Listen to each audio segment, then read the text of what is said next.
out the back signal.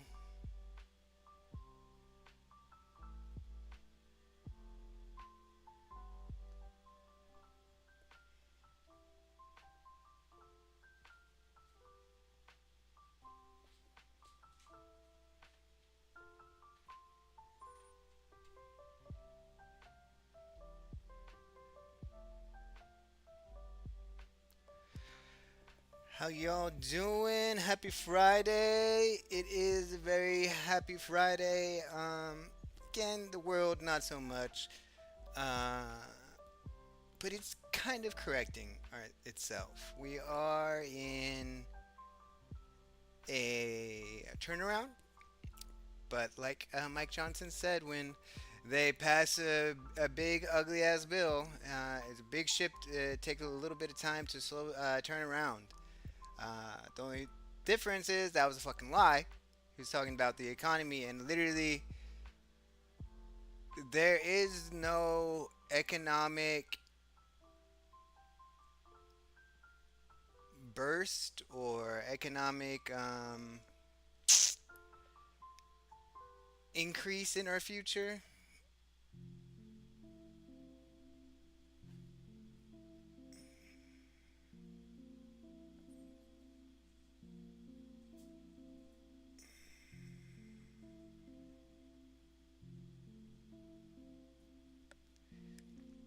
Um,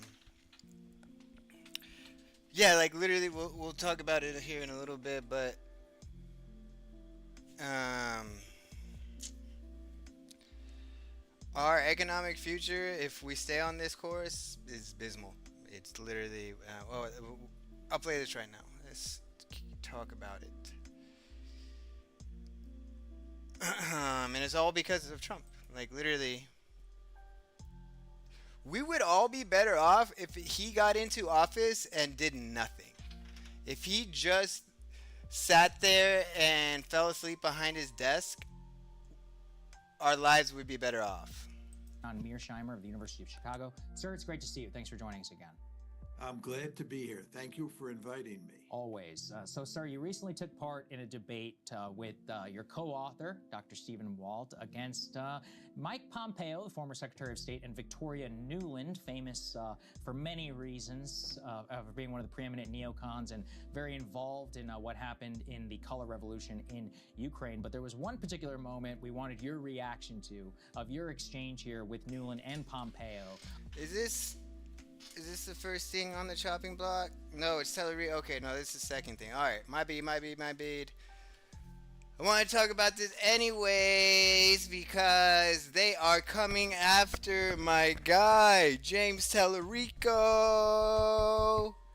Talarico for Senate. Talarico gonna turn Texas blue. That's my fucking guy. I have been a fan of him since he was standing up for trans kids in the Texas state legislature. I was at his campaign announcement, and I was in his campaign announcement video. I'm going to be door knocking for him. I might go to one of his rallies this weekend.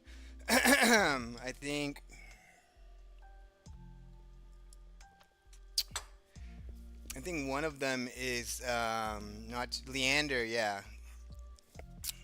Let's see. Talarico Leander. Texas rally. Let's see. Where is it?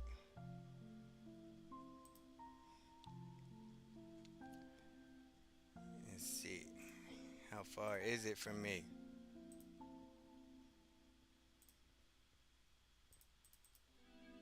Oh, that's really close. Oh shit. Okay, yeah, I'm going. When is this? Fuck me. Oh, no. Sunday 2 to 4. Okay, we're going.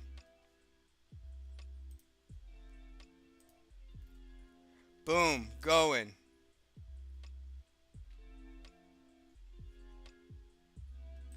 Going to support Talarico. Going to support Talarico. Rico for Texas. I'm a Telefrico. They call him a vegan. They call him gay. They call him a freak. And he's like, I'm an 8th generation Texan. I eat barbecue for breakfast, lunch, and dinner. I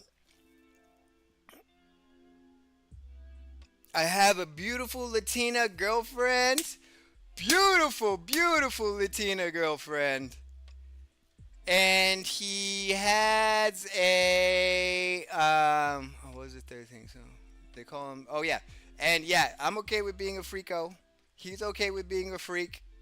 Sometimes you gotta get a little freaky. Honestly, the more you can get freaky, the better. You know what I'm saying? I think a lot of young men need to get freaky. I think a lot of young men have a lot of pent up frustration from not getting freaky.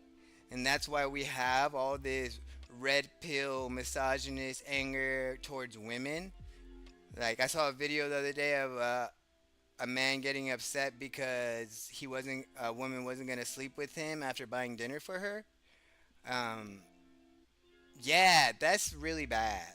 Like, your date has to go really, really well for you to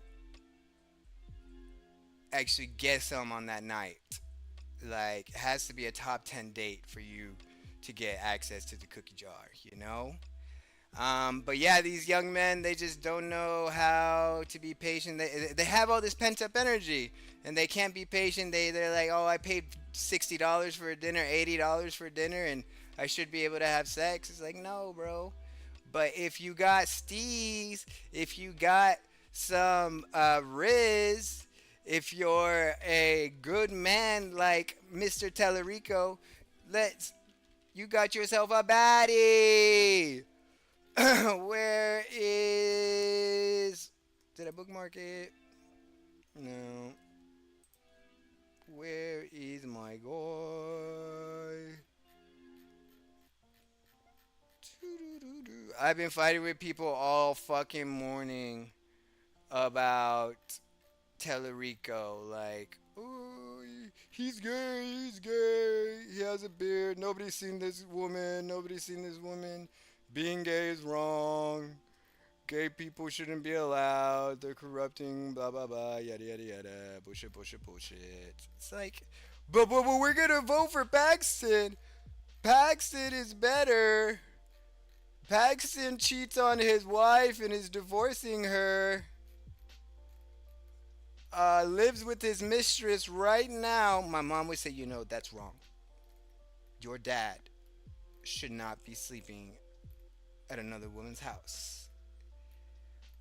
Oh, and it's true. It's like, why get married if you're just gonna cheat on her and get divorced? Fun fact. Fun fact. Ooh, there she is. Look at her. Smart, hot Latina girlfriend. My man. Woo! Got himself a baddie. Look at her. Look at how nerdy he is. How can you hate on this man? How can you hate on this nerdy ass white boy who got himself a fucking Latina? I guess, like, if you're like, ew, oh my god, these, that's wild. That I don't want to see this. I don't want to see this. Mute. Yeah, that's so gross. AI has gone too far. I don't even like either of those two men, but like to make AI of them kissing, it's like, no, keep. Keep. Oh my goodness, look at my guy. Look at her. So proud of him. And me and my friends were talking about it. We're like, we're not like people who say, oh, you should not marry outside your race or anything. That's not what we promote, but we do promote Latino and Latina supremacy.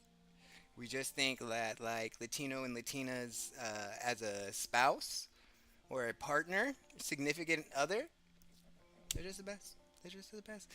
My man has got him one. Okay, there she is. Not the see they use a bad picture of her here.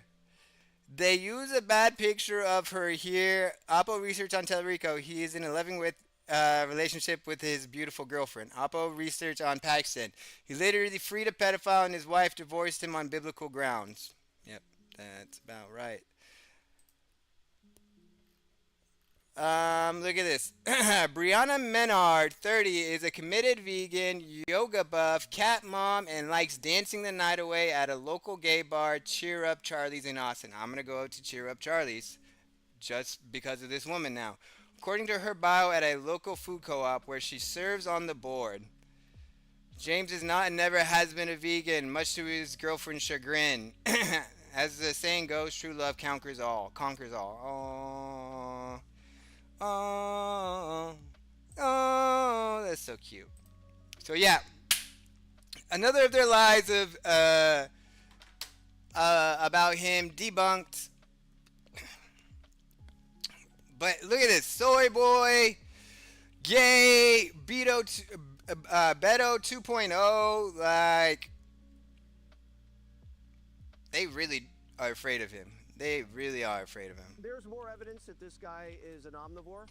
When he was ordering breakfast tacos with Barack Hussein Obama, Jessica, he ordered a potato, egg, and cheese.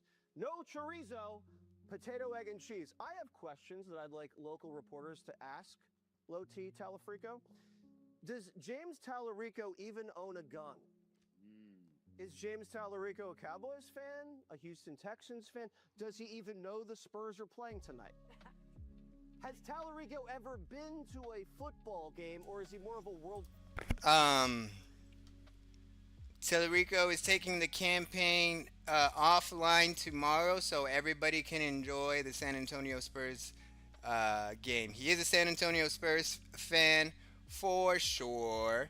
I don't know about the Dallas or Houston thing.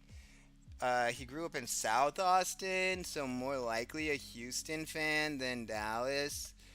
Talarico. Yeah, this is like the worst they have about him. Like, Ken Paxton cheated on his wife, let a pedophile go with 30 days in jail and not registering as a sex offender. Was impeached for taking bribes. He's been a government servant all his life, yet he lives in a $2 million home with his mistress. Yeah, like... And he's from North Dakota! Is he from North Dakota or South Dakota? Ken Paxton. Ken Paxton was born in North Dakota. How... How much of a cuck, how much of a loser, how much of a disgrace do you have to be to vote for a North Dakotan versus a Texan? These people are like, you know what, he's a good Christian man. No, they don't even say that. You know what? Even though he is raised South Baptist Texan by his Texan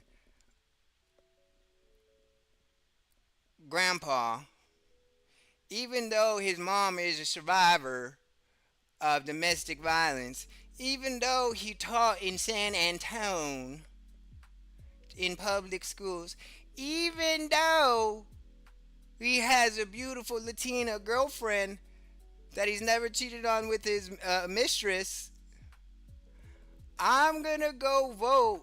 Even though he's an 8th generation Texan, I'm gonna go vote for the fucking guy from North Dakota?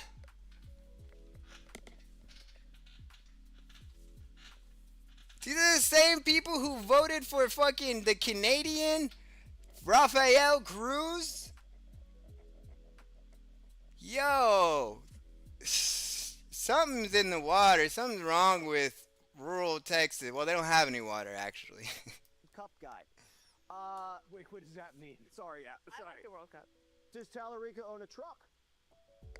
Does he believe in premarital sex? Jesse. What? I mean, he has a Latina girlfriend. Let me tell you something. You wrote that down? Let me tell you something. We're running out of time. Does Talarico wear women's underwear? These are the things local reporters should be pressing him on. Yes, just. I mean, oh my God, those guys are hilarious. They're scumbags. I mean, there's really no other nice thing to say. What a complete bunch of scumbags. That's them talking about James Talarico, a seminarian, a decent human by every measure, who's running for Senate against Ken Paxton, which I won't show you. Ken Paxton, who was impeached by his own party. Ken Paxton, who put his girlfriend, his mistress, on the payroll at a free job with no work attached to it. Ken Paxton, who they're standing up as a manly guy. This clown's calling Talarico, low T Talarico. This incredibly, what some would call punchable face, is the one criticizing James Talarico. Okay, for unbelievable, and that's Fox News. That's towards a decent human being by every measure, because he had the audacity and the temerity to win the runoff and is now running against Ken Paxton, who is a criminal, a no-kidding criminal. But it doesn't end there. Let's see more of what this kind of this is misogyny, folks. It really is. Even if it's directed at a man, this is what they think. This one's really super special. This one. When Talarico goes in for a blood test, when he gets a physical, blood doesn't come out. Instead, soy milk comes out. Somebody wrote that for him. He did not come up with that. Stephen Miller did not write that soy milk blood joke. They paid someone.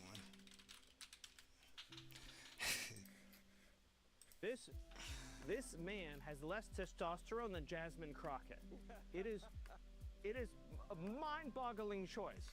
They would choose a person to run for that office who looks like he doesn't belong in the Senate but in a cabaret show. Look, at the end of the day, I have a hard time believing that the people of Texas, some of the toughest, roughest, strongest men and women, the pioneer heritage, the frontier history, from the Mexican-American War through the Aljo and everything else, are going to choose somebody. He did not just reference the Mexican-American War. He did not just, you know what they were fighting over? Mexicali in Texas and Arizona and parts of California. Are you fucking stupid? Are you fucking stupid? You're saying the people who fought over the land that they are living on right now aren't going to vote for the man with the Latina baddie. Are you fucking stupid? The copium is just ridiculous with these people. Like, all they have is lies and name calling and fucking revisionist history. Like, oh yeah, the land that was once part of Mexico, the Mexicans that were once part of Mexico, who probably fought either with or against James Talarico's ancestors, they're not going to vote for the 8th generation Texan. That's the thought process. With Okay. that much soy to be a U.S. senator, compared to a real conservative, patriotic, God-fearing, and truly beloved statewide figure in Ken Paxton. They should have nominated.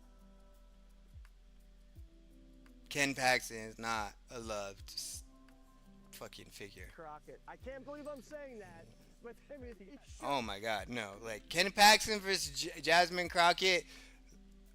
Oh, they would be so racist.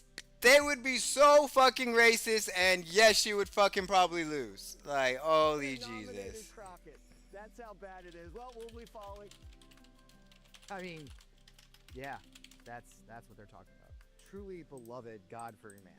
Ken Paxton is on the record with witnesses of having multiple affairs throughout his public career, of using his public office to enrich himself. You guys, this is weird. You may not remember this, but there was a time when the Republican Party prided itself as the family values party. Yeah, I right. know. It's hard to believe right now. This Nosferatu-looking guy is talk about low T or manliness or rough and tumble. This guy, this weird-looking with resting vampire face, is the guy criticizing James Talarico and other men and raising up Ken Paxton, a horrible human being by every measure, okay, who's used his office. And we now know that just this week, Ken Paxton's office released a friend who raped his son's friend, a boy, for 3 years and was convicted. It should have had decades in jail. Convicted is not the appropriate word there. He was charged. There was a trial. They had a hung jury.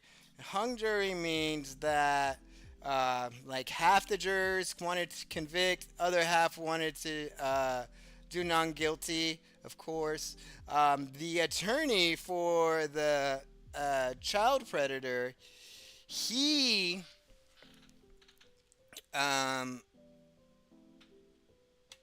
was friendly with Ken Paxton.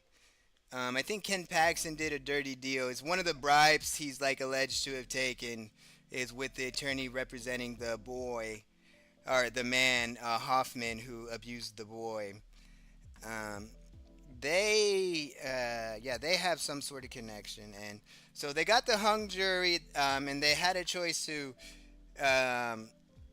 get a plea deal done, go back to trial with a new jury,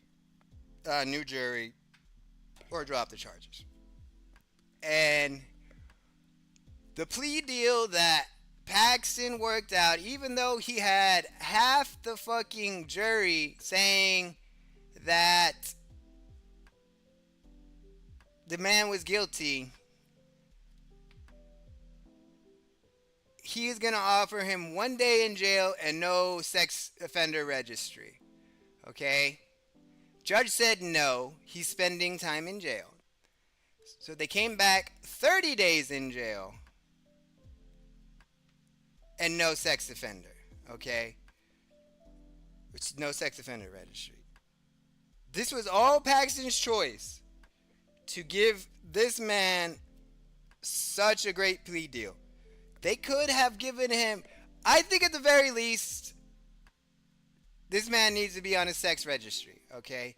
But either way, he pleaded guilty. He pleaded guilty for abusing a child, but he doesn't have to register as a sex offender. Make it make sense. Make it fucking make sense. Ended up doing 60 days is what they offered him.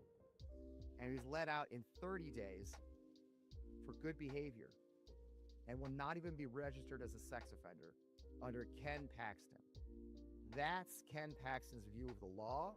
That's the guy that Fox News is promoting over James Talarico, a seminarian. That's who they believe. That's the upside down we're in right now.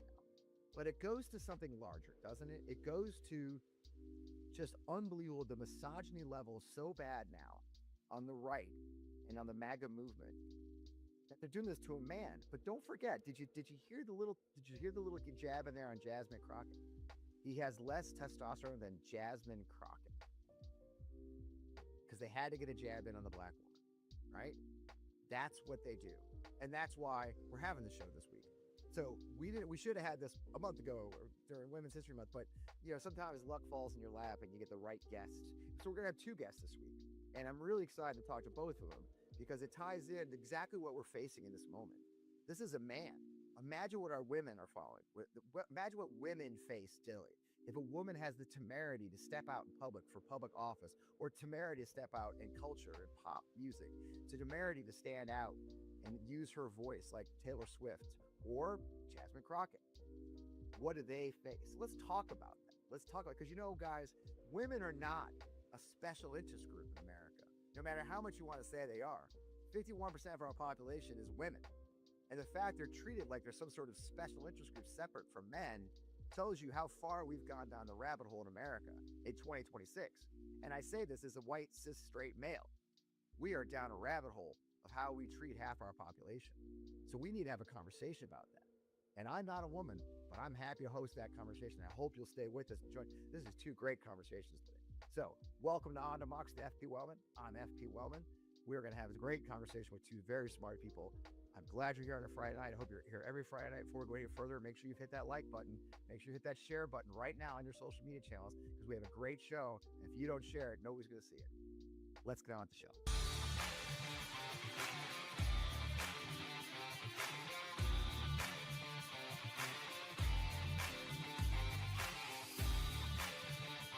Oh, welcome back. I'm still Fred Well, and this is still On Democracy.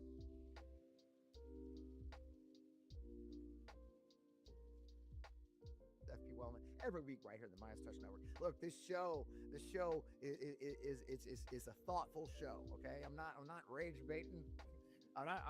Sure, absolutely. Well, I mean, the Jasmine Crockett comment was no surprise at all whatsoever, because rarely a moment goes by, particularly from white men, particularly from right-wing white men, especially on Fox News. Rarely a moment goes by where an insult for a woman of color is passed by.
Might be. All right.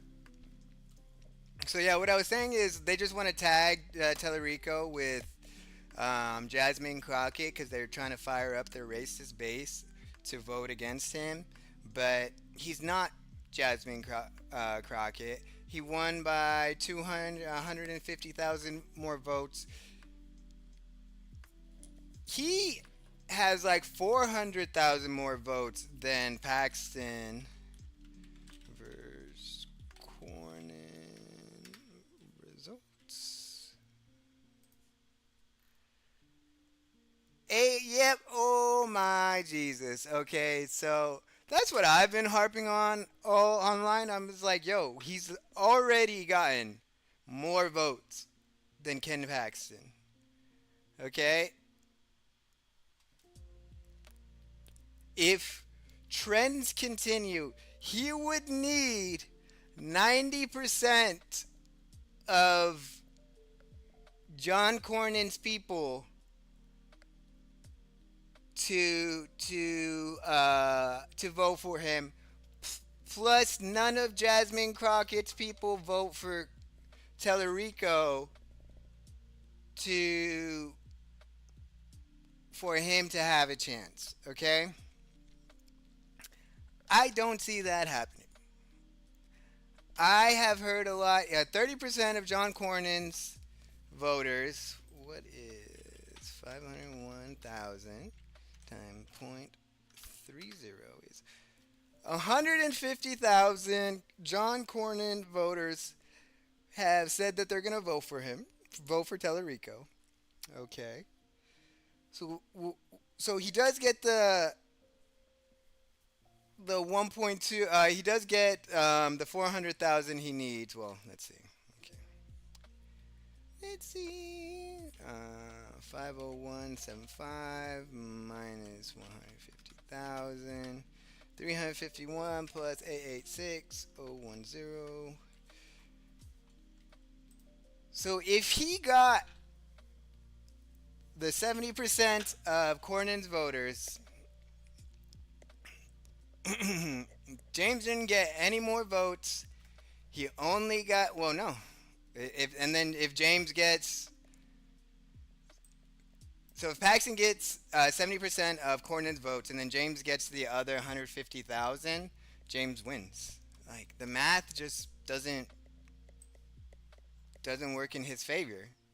That's how many votes, um, Republican votes from this primary or this runoff that we can, expect for Paxton. Okay, 70% of Cornyn's vote, and his 800,000 is 1.2 million votes. James has 1.2 million votes just himself. If we add the 150,000, that the 30% of Cornyn voters who said they're going to vote for James, he still wins. And honestly, well, I've been telling some of these fucking MAGA folks, some of these fucking crazy conservatives, I'm just like, you know what? Just don't vote. Like, honestly, I used to want everybody to vote, but if you're gonna fucking vote for our worst interests, if you're gonna vote for everybody's life to be worse off, if you're gonna vote for culture wars instead of like policies to help American citizens, just don't fucking vote. All right.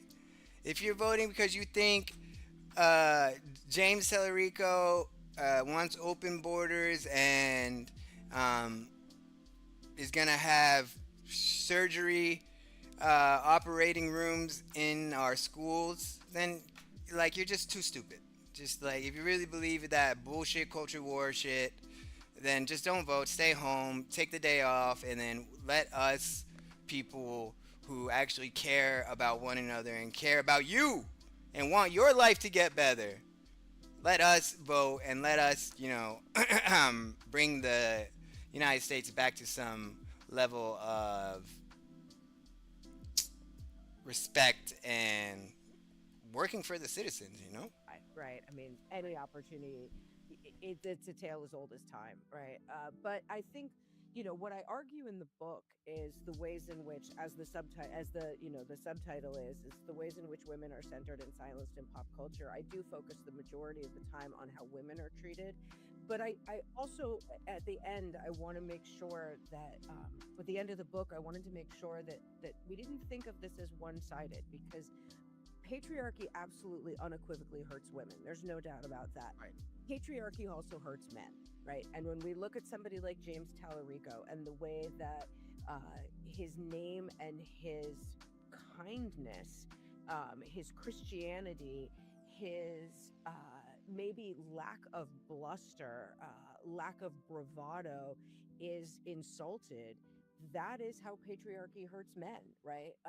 That patriarchy has a very strict, narrow definition of who belongs in power. Obviously, women are easily left out of that, certainly women of color. But I would say also our boys and our men who do not fit that mold are also harmed by patriarchy. If you're not super macho, if you're not, I mean, even in that introduction of like, does he own a truck? Does he own a gun? Like, if you don't have To a football game, like, does he go to a football game, or does he like to what are we work? talking about here? Yeah. Yeah. So all of this is ways that patriarchy absolutely, unequivocally hurts men as well.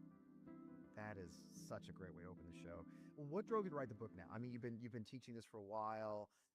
I know books take a couple years to write, especially something academic like this. I mean, as you're talking to students, I know you're a lecturer as well, and you also have a place in the Project Censored. Which tell me what drove you at this moment.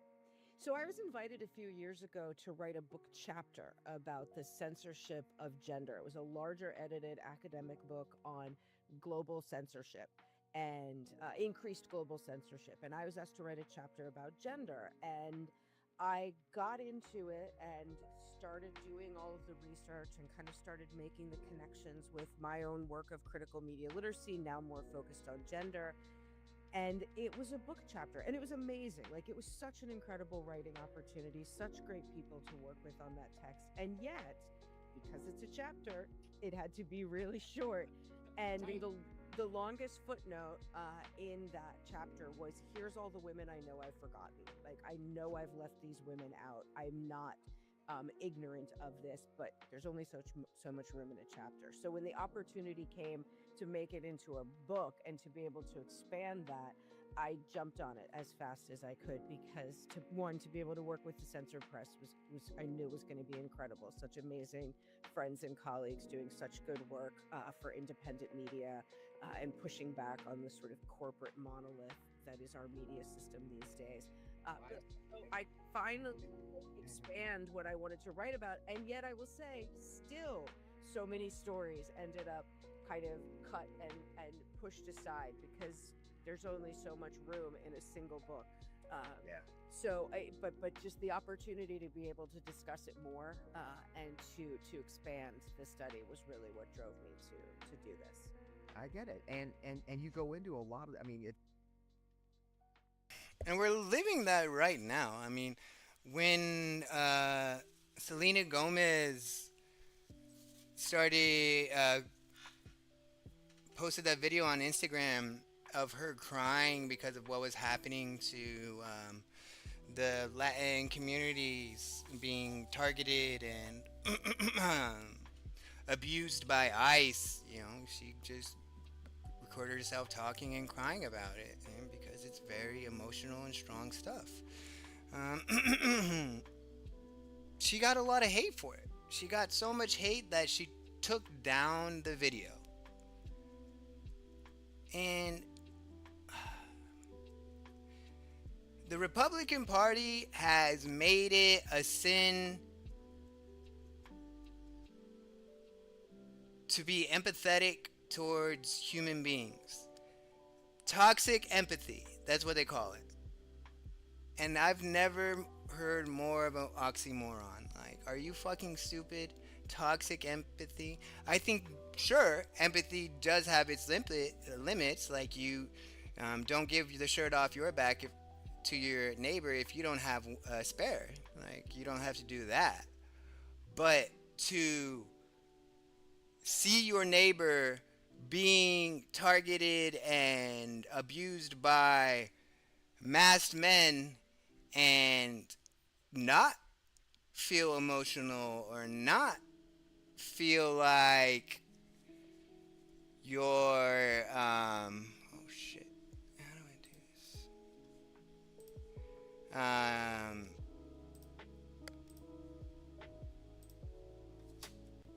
Not feel sad, not want to speak out about it. I mean, that's some demonic shit. That's some evil shit. That's some sinning shit, Like, fuck you, me. What are you talking about? Masked men grabbing little boys and girls from their school bus stops and disappearing them. You don't feel a type of way. Like, how far gone are these people? Like, are they rescuable? I kind of want to read this lady's book. Just because to get more of an insight. What's wrong? What's going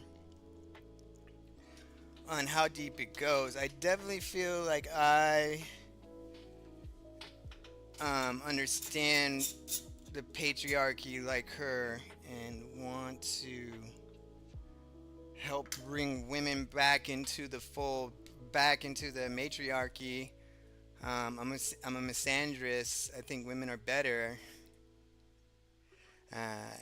And hell yeah, if we had Kamala Harris in office, if we had AOC in office, if we had fucking Nikki Haley in office, our lives would be fucking better. But look at what the men are doing. Look at what the men are doing. I enjoy how you kind of touched on all the things we've watched. Gamergate, punk rock women. I mean, it's not just it's not even mostly politics at all, right? It is really how women who occupy when women come in what are been traditionally male dominated fields, and we see that. Let's go to the football example. We now have women football coaches who are stepping out. Sure. I course them in politics for a living. You talk quite a bit about that. What happens to them, don't you? Yeah, I mean, so here's the thing, is like we've had women to some extent in the public sphere for as long as we've had humans, right? I mean, this, like, women have been pushed aside, there's no doubt, but to push somebody aside means that they were trying to take up space, right? So we have women who have been trying to take up space, have been taking up space for, as long as we've had human beings. Right. When sort of the subtitle of the book, How Women Are Centered and Silenced in Pop Culture, I really kind of wanted to work within that contradiction. How is it that these bodies can be taking up more space but are also silenced? Because what we're really looking at is who's telling the stories. How are the stories being told? What are the rest of us who aren't public figures? How are we being invited to understand these stories, right? Our pop culture are our greatest storytellers, right? Our radio, TV, film, newspaper, magazine articles, our books, our social media sites. This is how we learn about the world. Short of us being able to experience everything, which of course would be impossible, we learn the world from our media. So what are we learning about women? What are we learning about women and girls from our media? Their stories are being told in a particular way. What happens if we try and look at those stories a little bit differently? That's really what I wanted to do, was see how can we look at these stories differently, and in looking at them differently, maybe have a more complicated, complex understanding of gender. That makes a lot of sense. And what'd you find? I mean, did something shock? I mean, you've been studying this for a while, and as you wrote these stories, as you talked to these women who stand themselves and have stood up, were you shocked by some of the stories you found, or at this point, is it pretty much just what you expected? I mean, I really try very hard not to be cynical, because I feel like cynicism is like You're in the the wrong end of the business. conversation. So I really tried to not be like eye rolling, like, oh yeah, here we go. Although, to be honest, sometimes there was that. But yes, absolutely, I was shocked and surprised and disappointed, and then also, you know, definitely bolstered and buoyed by a lot of the work that is being done, right? When we look at maybe some of our recent history, the last 10, 20 years, we see really harmful treatment of women who are in the public sphere or sort of thrust into the public sphere. Anita Hill. Osmond Gold. Osmond Gold is one of those people. Osmond Gold just recently. Let's see if I can pull it up.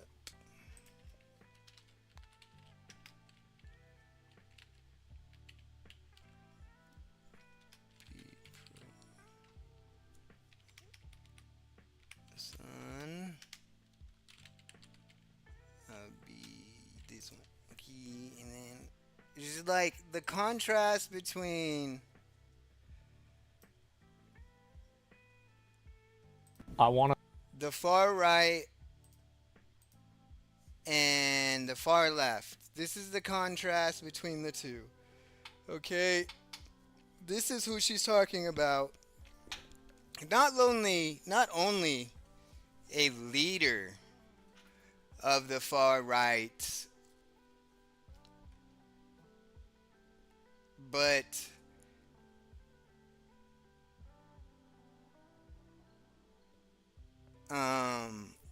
also proud to direct them to other leaders who are even worse than him. I will promise you guys that I will never, ever, ever get tired of making things worse for them. I will never get. He means Democrats, liberals, people who think that protesters should not be shot and killed. Like, that's who he's talking about. And whenever. Top streamer on Twitch. He's a top streamer on Twitch, by the way. Whenever people think that it's too much, whenever they think that you're going too far. I will say we are not even halfway done. Like, I promise I will never let you guys down. I will do everything that I can to do whatever I can to these people. I don't like them. I don't like them. Somebody's got to do it. And I appreciate you guys that, you know, all of you guys that are against these people on social media. Like, you guys do a lot. I think it's important to make See? Like, yeah. Like, all you people who troll and say fucking racist and misogynist thing, who treat women like dirt, bully trans kids to where they take their lives. Yeah, he's proud of them. Fuck, bro. He's in Austin. Oh my god. If I ever see this motherfucker outside, if I ever see him outside,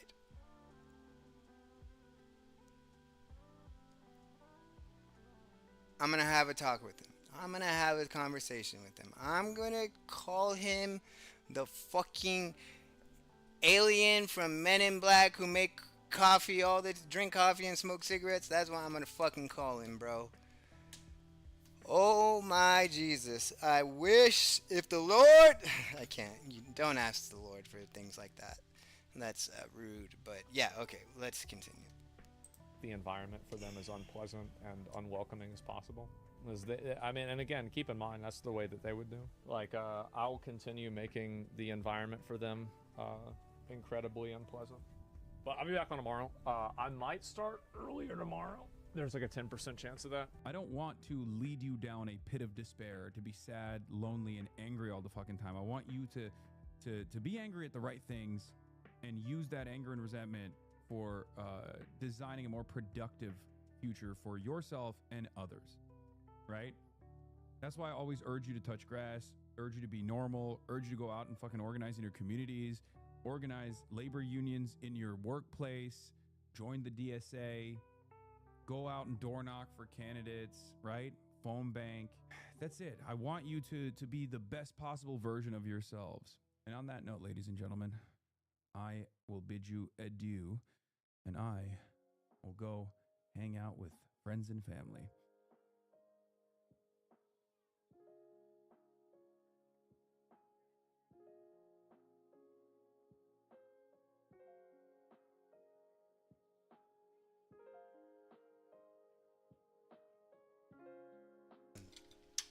That is the contrast. A loser who wants you to be miserable, take your misery and export it onto other people, make their lives miserable, and go even harder when people say enough. Okay? Hassan doesn't want you miserable, wants you to be better, wants our society to be better, wants you to be active with your family and friends. Okay? He has friends. He has some good looking friends that I would definitely like. As long as he hasn't slept with them, I would definitely sleep with them. But he doesn't have any family anymore because I think they're all dead because their health was shit. But anyways, yes. That is the toxic far right that is infecting not as many people. I think a lot of young people are seeing the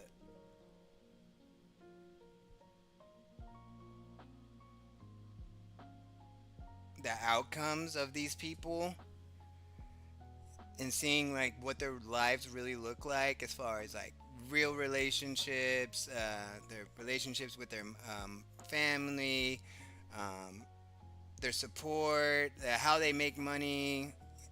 They're seeing like it's all like a facade. It's all it's all for the gram, you know. It's all for looks. It's all fucking paper tiger shit. All right, let's see if they talk about Paxton. Hill and the Clarence Thomas Senate hearings for the Supreme Court nomination. We had very strict quarantine rules. So all the time. Thanks for Take joining care. Another great conversation, eye-opening to say the least, right? And when you see the nesting of the issues, the misogyny and the weird bigotry and sexism and just weird stuff from from the vampire Nosferatu, Stephen Miller, throw it at James Talarico, a decent human being by every single measure. You have to question. Then you talk to Allison about how this all plays for both men and women, but mostly especially women, which is really what we're talking about. Again, as I said in the opening, women are not a special interest group. Women are half our population. And the fact that they face so much. So I've been working with a guest for a while, and as life goes on, she's a very important. Yo, the amount of women that are supporting Ken Paxton is crazy. Like, definitely two in my fucking replies. No, I think at least three actually. Old lady too. I was like, what the fuck, old lady? You're supporting a man who. You're supporting a man who cheated on his wife and let off a sex offender without having to register for the sex offender list? Sex offender registry? That's really over James Talarico because you think he's vegan and gay and a freak? That's really weird. It's really, really fucking weird, lady. Like, how do you square that away with your morals and conservative values? Businesswoman, and I'm a mess. And I just, as I looked at this show, I realized what Alice gets over. I really want to have our next guest. We're having a special episode of not one but two amazing guests who are smarter than I am, which is always. I admit it's not a big lever to get past, but nonetheless, so I'm thrilled to have another voice in this conversation. Her name's Danny Eichhorn. She's a restaurant owner, a very passionate advocate for our region, most of all, a community builder here in St. Louis, the region. And she always says she's trying to lead the region better than she found it. But mostly she owns several restaurants. Her primary focus day-to-day are two restaurants, famous ones here in St. Louis. You know, it's the Fountain on Locust and Steve's Hot Dogs. Let's get Danny on the show. I want to have this conversation with you. Hey, good There morning. she is. Good to see you again. Thanks for your patience. You guys will laugh. Danny and I actually met last week on the show. We said, you know what? Let's talk next week. Here you are, and I appreciate that so much. I showed you a little bit of the intro before you came on and my conversation with Allison. And we were talking about the women who are going into that are traditionally male roles and the kind of friction they've run into. You're a businesswoman, you know, and you and I talked in the past about how you feel like do you think you've seen a double standard as a prominent businesswoman as opposed to perhaps your partners who are men? Oh, for sure. Oh my gosh. I think, you know, I don't know. I feel like at least in St. Louis, men are allowed to have the vision and the women are expected to ask for permission. And you know, there's a lot of that. And obviously what we just saw, it goes both ways sometimes. And I can't believe, you know, sort of the language that's coming out and the misogyny that we see every day. And I think my approach, at least in St. Louis, has always been like, you know, you're going to have the most problem with me because you're the most scared of my growth and the things that I'm trying to do. But really, let's either grab a shovel or get out of the way. We have some things to do, right? We're just like you. We're trying to fix a broken system. And I want to, before we go further in the conversation, you know, obviously, this is a national audience. You're known here. So we're in St. Louis. Could you tell a little bit about your journey, who you are, and how you got to where you are at this moment as a leader of our community? For sure. I think, like a lot of people, I think I've lived a lot of lives. But, you know, the things that have informed where I'm at now, I've been a nonprofit leader. I was a communications person for the Salvation Army, working on a global level and teaching them social media strategy for fundraising. I owned a marketing agency, and through that marketing agency, I created connections that led me later on to where I'm at now. I was a COO running businesses, all of the sort of side businesses for Keller Williams International. So I'm both operational and visionary. And through all of that, I think my passion for doing community work kind of bled through all of that. It was like the through line. Through all of those roles, I was able to do some really important things in the St. Louis region and leave an impact here. And so I partnered with one of my clients from the marketing agency, Steve Ewing. He's the lead singer of a band called The Urge, and they're internationally known. And he had a restaurant, Steve's Hot Dogs, that we partnered with and sort of changed it, turned it around, and we relaunched as partners right before COVID. So it's just a whole lot of hustling and figuring things out because we reopened that restaurant March 1st, 2020. Oh my God. Oh my God. Oh my God. Yeah. That's where I lost my company. Literally when the pandemic opened, wow. And it's still open? That's fucking really awesome. A lot of businesses closed because of the pandemic. A lot of businesses are closing now, not because of the pandemic. 3 months later, so Yeah. Right? It was just I did. I didn't survive COVID, so the fact you're here talking to me says a lot. And yeah. as a new business, Oh my gosh. And so we were like 3 employees in 2020 and now we're around 150 6 years later. And we've got 3 different concepts and you know, we really weave in this community work into everywhere we go. We just anywhere we invest our money and our business and our time and energy, we're trying to make sure that we're meeting the needs of that community as well as much as possible. Sometimes we do it really well, sometimes we don't, but we're always trying. right? And that's the key, isn't it? And you know, and Allison talked a lot about how women misstep in traditional male role. We talked about a little bit at the top. How do you, so as you've grown this business, have you, and it's not just this business, I think you had such a fascinating career in general, that's why I want to talk to you. It's easy to focus on what you're doing today, but you've been a woman, a leader in a lot of roles, and you did go from sort of PR, which is a lot of women, and most of my company is women, by the way, but into now you're in a leadership position in our community. How do you see, how does that conversation shape, because you're stepping into a role as a woman, as a leader in this city, an old city with a very diverse audience? Do you face backlash as you show your voice? I mean, I remember you talked to me recently that you have found that when you use your voice as a woman, especially on political-ish, I say ish because they're local-ish, do you face more backlash as a woman, you think? I do think so. You know, it's interesting. I was thinking about this after our conversation, really about how it's changed over time. When I was first coming up, some people are always leaders, right? Even as a child, I was a leader, probably a little bossy. But that's, I just always have been. And when I was new in business, I would learn to couch my leadership in sort of questioning and carrying myself like, oh, I don't know, could you please tell me? And that's how I would make my entrances in rooms so I didn't intimidate people. And I still find myself at times having to revert back to that, especially in political situations. Oh, I'm so sorry, I didn't realize, could you tell me? Because I'm trying to lead them to going where they need to go. And so there are different ways like we have to carry ourselves as women, and there's different kinds of intimidation that come at us as women, because I think oftentimes we're trying to lead companies, we're trying to build community, and we're trying to change the world. I've noticed that across all the strong women leaders that I work with. It's a different approach to business, but we also sort of get this very visceral reaction oftentimes coming back at us that can be very personal. It can be really scary. It can be bullying, intimidation. You know, here I led a charge on some liquor license legislation that needed to be. It was taking 9 months for businesses to even be able to get liquor licenses, to be able to invest in our city. And I wanted it to be easier, and I wanted there to be less discrimination. And through the course of that, there were whole campaigns launched against me and my family and my business. And I know that wouldn't have happened to a man in our city. Had he just been leading in that. But there's a lot of intimidation that I noticed that women in this category fall victim to, for sure. You just sort of have to find a way to be fearless. And it's not easy. I mean, that's what therapy's for. Your own sister, and and that's true. We got a little echo there, but it's okay. So, as you've done though, as you take those stances, are you finding a community amongst fellow women business leaders? I mean, how has that helped you? I mean, has building your own tribe, if you will, been a part of that? Because we have seen so much change since we were talking with Allison about the Me Too movement, but a lot of ways you do see. I've seen more women, you know, finding tribes. Have you had to build a tribe of your own? And what does that look like? Yes, I have, and I do.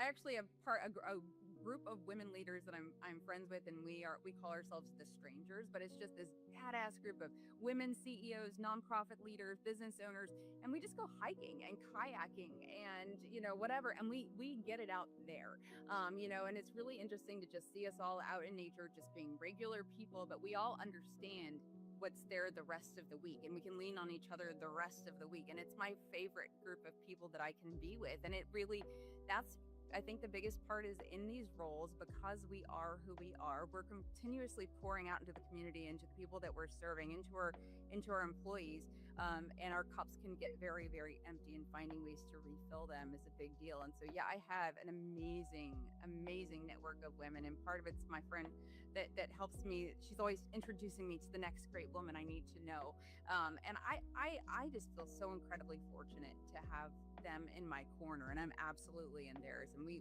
lean on each other a lot. And that next one is guys like me. I like to portray myself, I like to see myself as an ally to my fellow Americans of all types. What role do men have to play as part of your tribe? I mean, and what can we do better? I mean, as you talk, I mean, you got male partners. All your partners are men. Steve's obviously very a personality of his own, lead singer of a band, and we know how that goes. I mean, and I mean, what do you see when you're looking for a partner as a male in business and as an ally of public service? I mean, how do you think we can be better what we do to be partners? You know what? I think understanding and supporting the vision. I think asking how can I help, and sometimes women are viewed as the bad guy sometimes, and it can be hard for us. I think we fall into this trap of likability. We need to be liked. We need Right. to. Yeah. Because it can be so hard and scary to step out on the front lines of stuff. So sometimes as a man, if there's an opportunity for you to be the bad guy on our behalf, please do. Hell, I'm good at that. You know, just every now and then take some of the pressure off. That's me. That's literally what I started this for. It's just like I was sick and tired of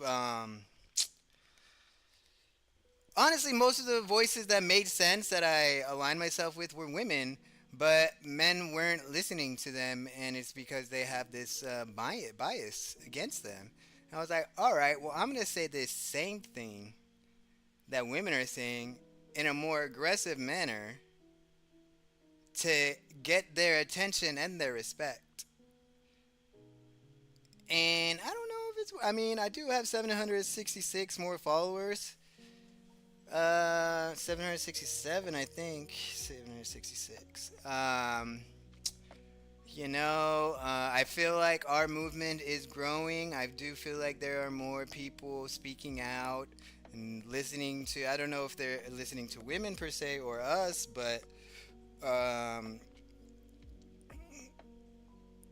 like I said, the younger generation is definitely taking notice and seeing like, hey, this red pill manosphere conservative Republican shit, it kind of sucks. It kind of has our economy in a free fall. It kind of has no job opportunities for young people like me.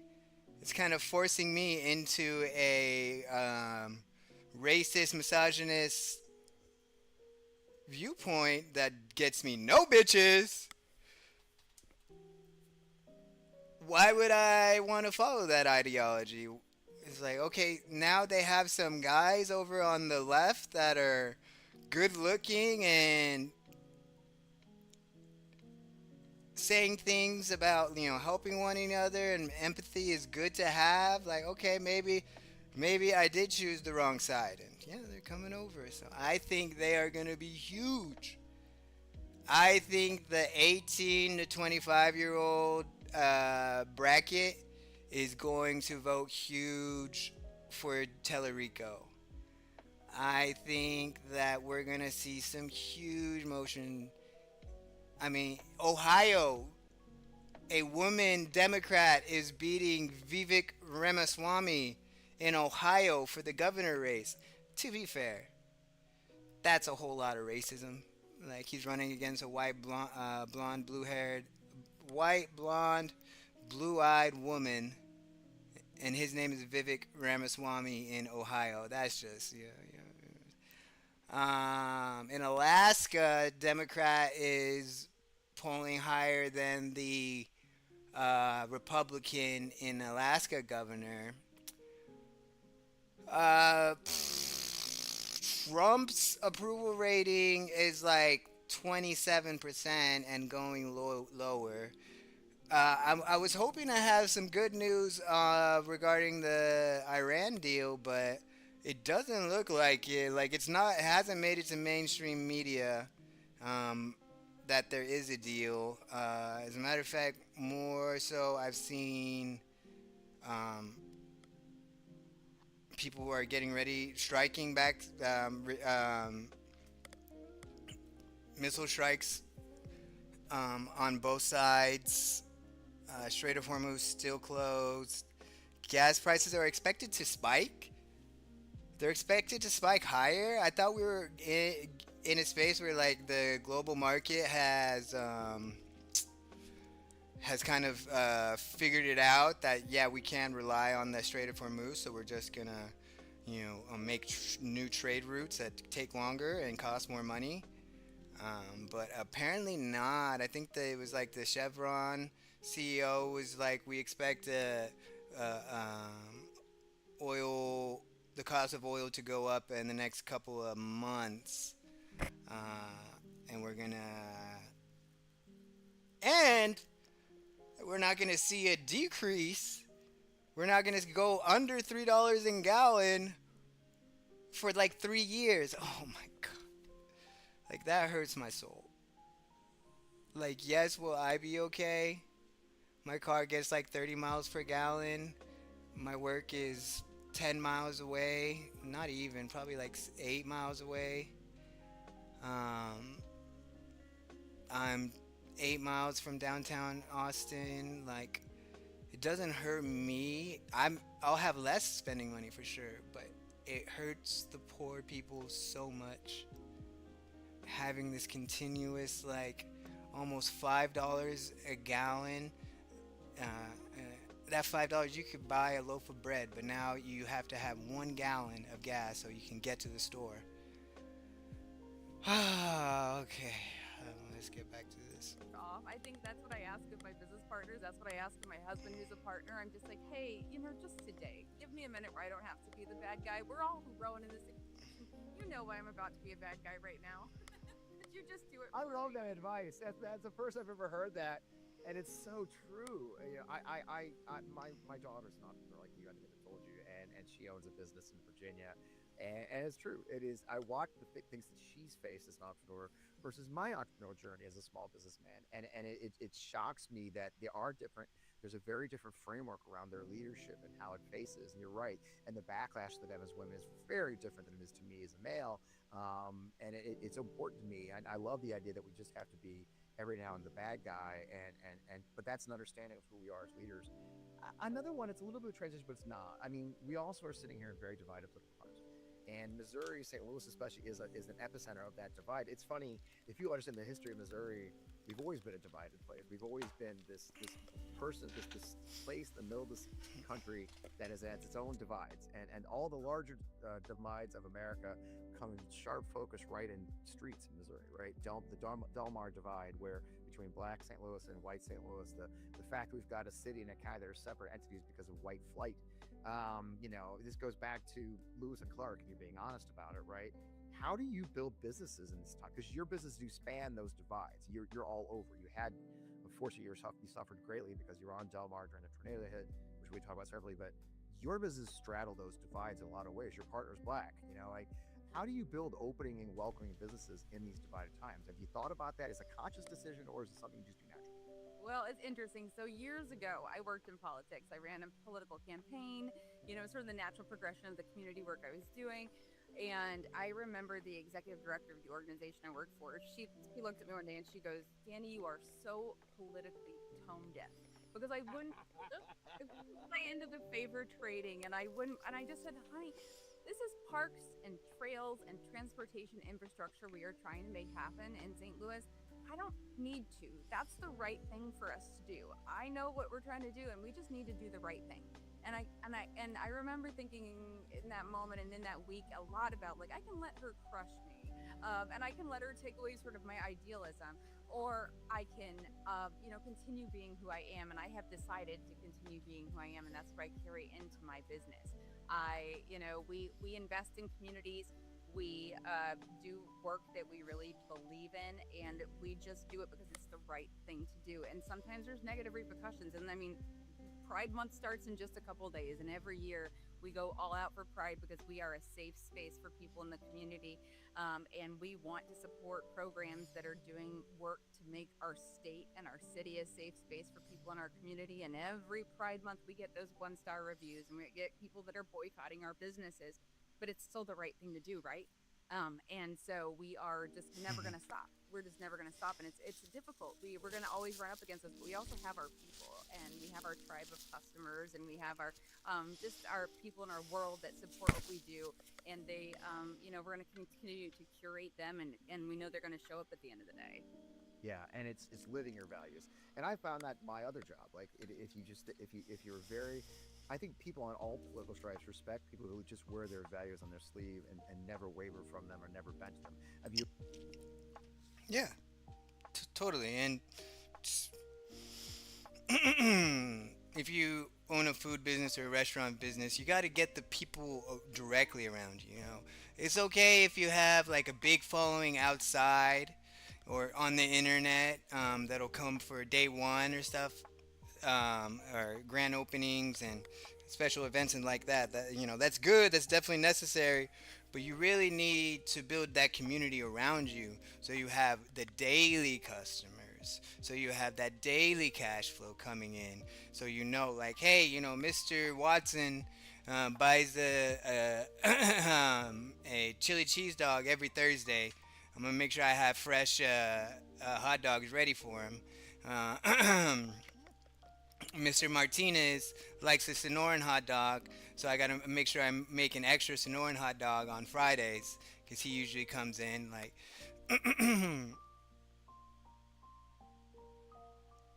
It's just good business. It's just really good business to be accepting and involved in your community, doing good things for the people that are part of that community. So I don't know. It's like how can you own a restaurant if you're gonna be racist? You're cutting off your legs. You look at the backlash. Probably from under a perfect example. They had certain values. When they were questioned, they ran from them, didn't they? And that's not the way. And that loses you more, because you lose both sides, don't you? That's it.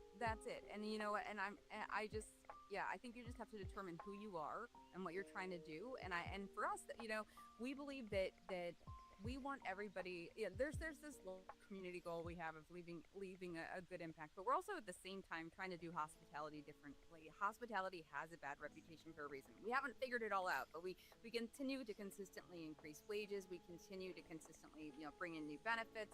We continue to try to improve culture in this industry and give people just a little bit of a different experience when they're working for us, so it's not what it's always been.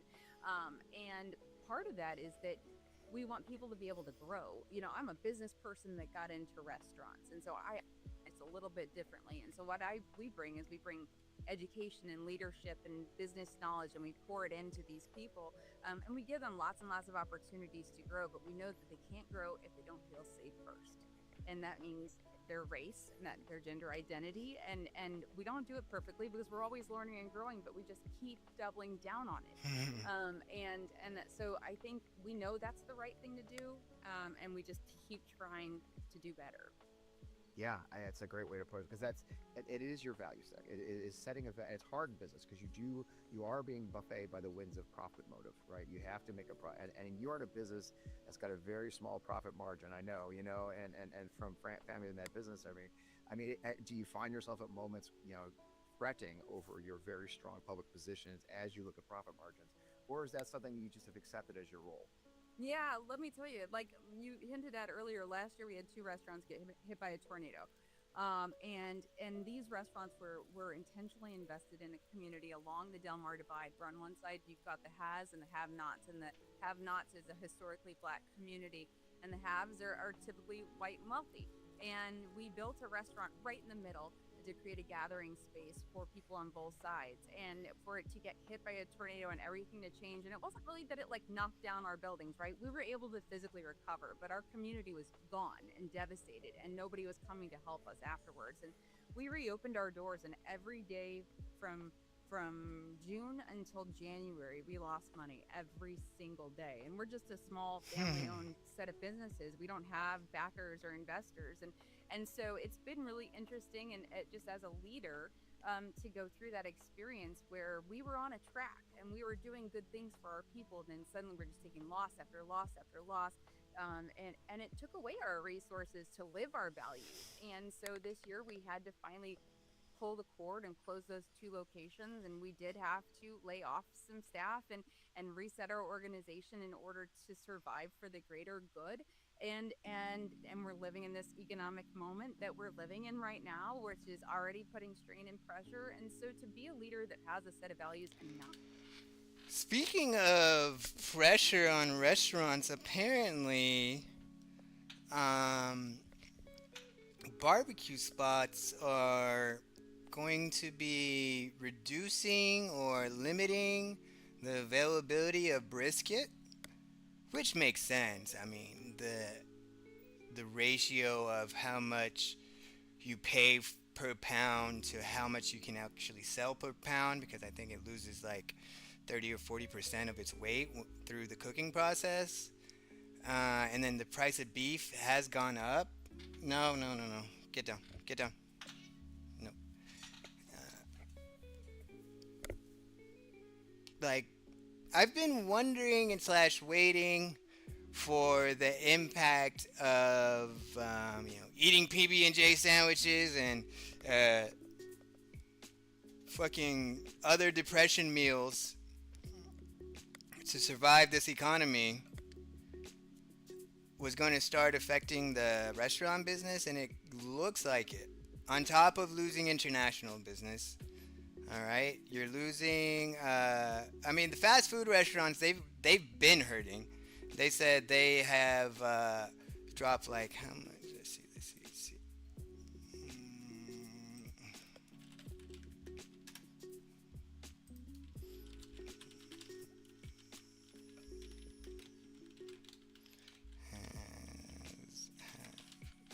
Fast food restaurants lost since Trump's 2024 term began.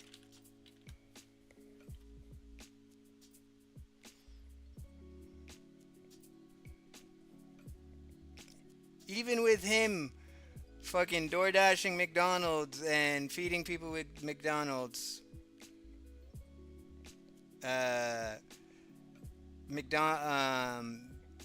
they've seen a decline in sales. Industry-wide traffic declines. Overall, the volume of customers walking through the doors or hitting the drive-thrus has steadily shrunk. U.S. fast food traffic fell 1.7 year over year in April 2025. While January started relatively strong, traffic steadily declined month by month through the spring and summer. I wonder the fuck why.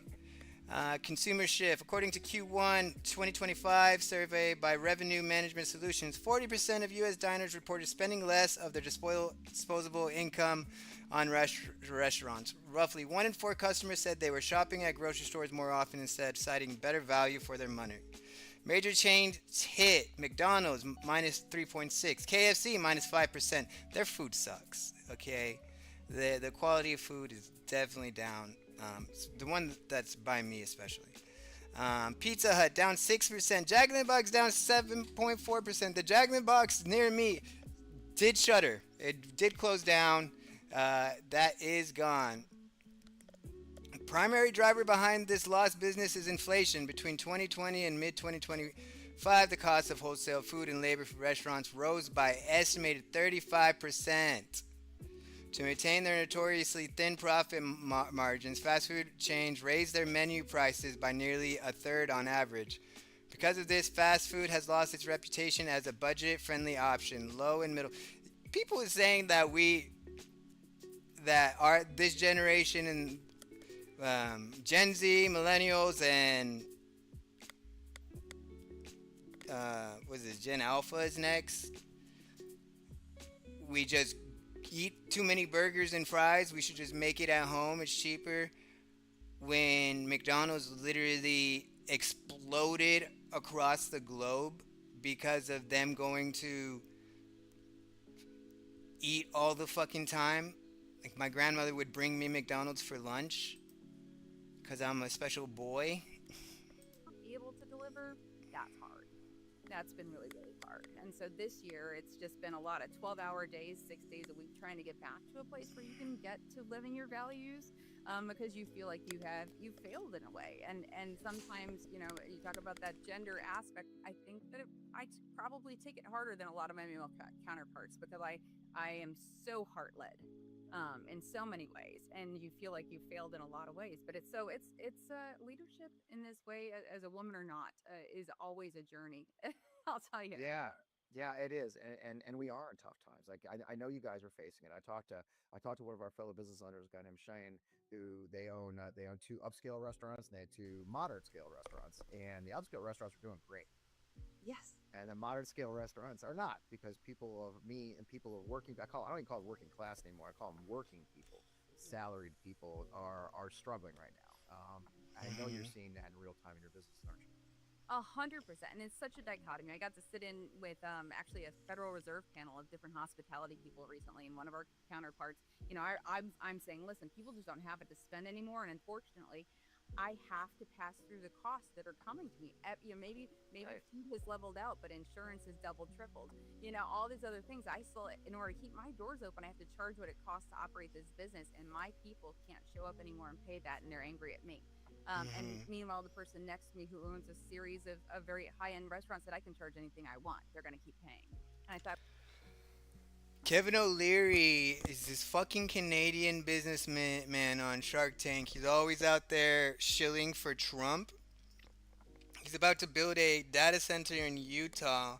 It's gonna take up 3 times the electricity that, or the energy that the state already uses. Like, they literally don't have enough power plants to power the the data center he's building, plus energy for the people. He's telling people, hey, y'all need to stop spending $28 on lunch, while his restaurant charges $28 for a burger and fries. The hypocrisy and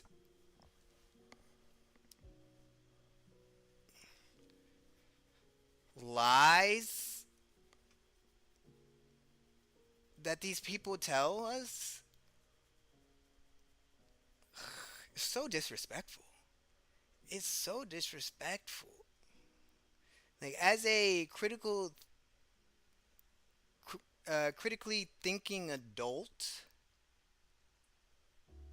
how are you going? Why would you listen to a man who tells you not to spend $28 on lunch while he charges $28 for lunch at his restaurant? Like, definitely in these times, you should be fiscally responsible. Yes, like, you have to be. You have to be. You have to um, take care of yourself first, okay? But what's a life worth living? What life is worth living if you can't occasionally go out for lunch or dinner? You know? Our economy actually works better when everybody can afford to go out and have lunch. We would have a better economy if people could afford to go and spend $28 on a lunch. His restaurant is more profitable if more people can go out and spend money on a lunch. But like they said, they're the well off, the high end, the expensive restaurants, they're doing well because their customer base is experiencing a gilded age. Their customer bases are the oil and steel and robber barons of old who are just getting richer and richer while the poor get poorer and poorer. And they don't care because ultimately they have enough money that if the economy crashed,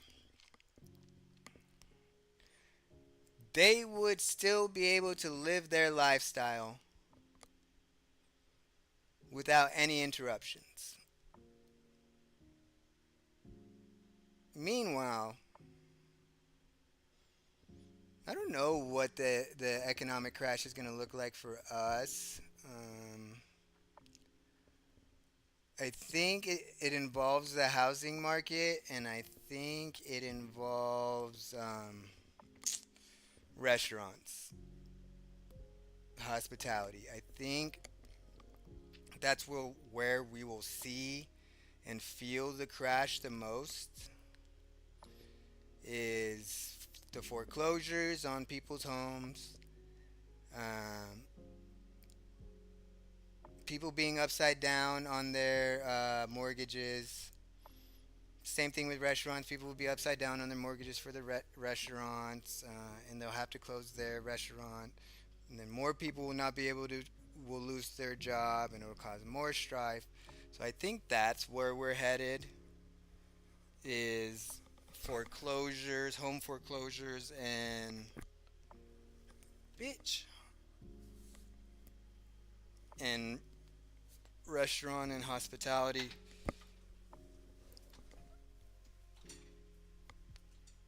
shutterings and bankruptcies.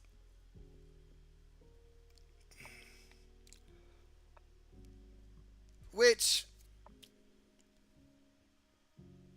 is a sad thing, but you know, we've been through it before, and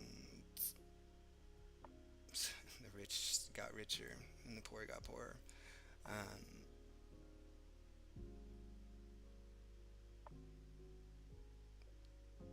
Republicans' goals are not for people to succeed and enjoy the American dream. The Republicans' goals are to keep the American dream for themselves and curate who has access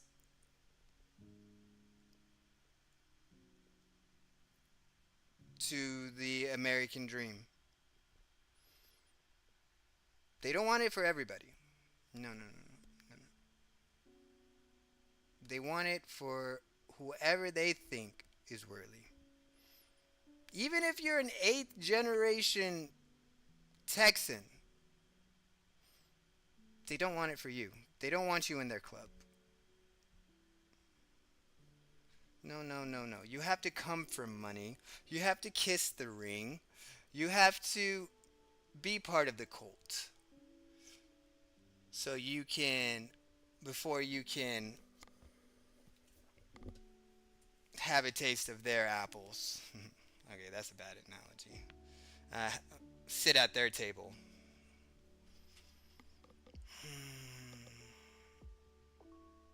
And these people have so much fucking money. They have so much fucking money. You would think that having that much money and having that much power, they wouldn't care that people make more money so they can own their house and take their kids to Disneyland. You would think that that would not be a problem for them. But it is.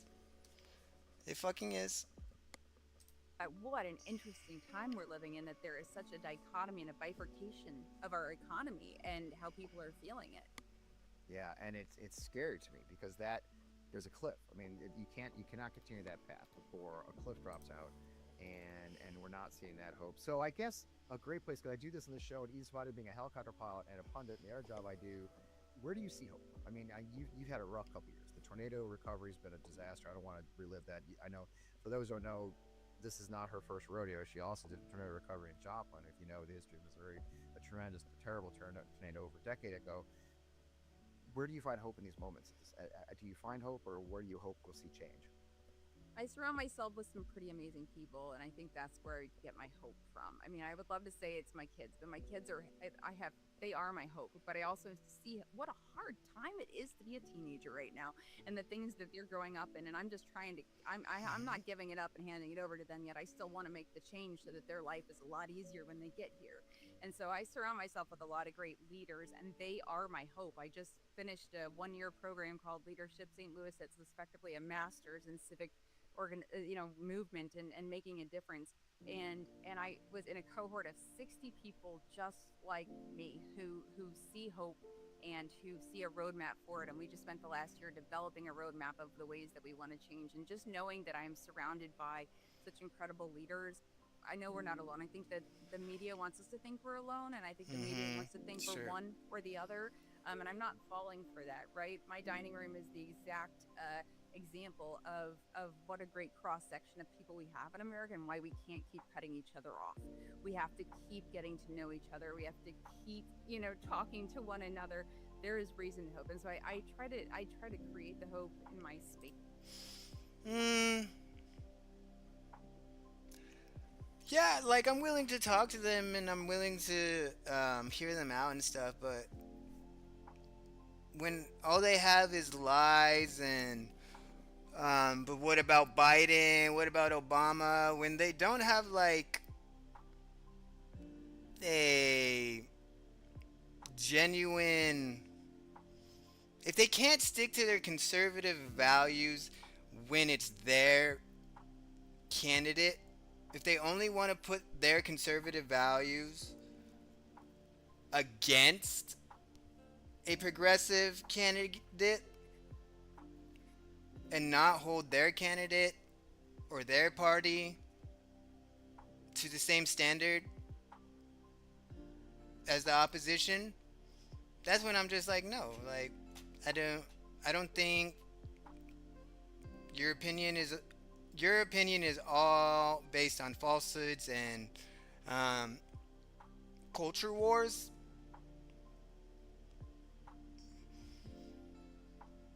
And that's how we've gotten to this place, and this place is not a good place, so we're trying to get out of that place. So like she said earlier, like if you're not here to help, then get out the way. So that's why I think like maybe the move is just to tell us like, hey, this is my idea. Okay, this is how I'm viewing like MAGA, conservatives, Republicans. Not so much MAGA. Like if you're still MAGA right now, if you're still a Trump supporter right now, then I'm like, yeah, there's really no hope for you. Like if you still hold on to your blind loyalty to this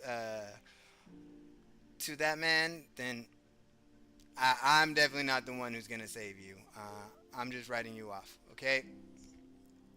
But for Republicans and conservatives, it's like you can still be a Republican, you can still be a conservative. What you can't do is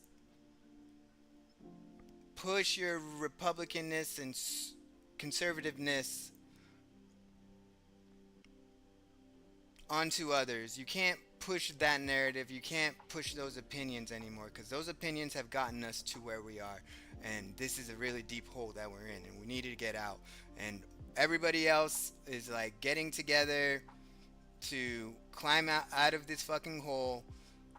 And you're like, well, you know what? I kind of like being down here. I think we should just make the best of the situation that we have. It's like, no. There's a way out of here. We can do it together. And once we're out of here, we can start living a better life again. Like, that's just what it is. But I'm still willing to hear you out on some things. I'm still willing to talk to you. Just don't get in our way. And what I mean by don't get in our way, just don't vote. Like, just don't vote. You don't even have to vote for a Democrat. Like, you can keep that I'll never vote for a Democrat. You can keep that. You can just not vote. If you don't vote for a conservative Republican, like Ken Paxton, who cheated on his wife, lives with his mistress, and let a sex offender go without forcing them to register on the sex offender list.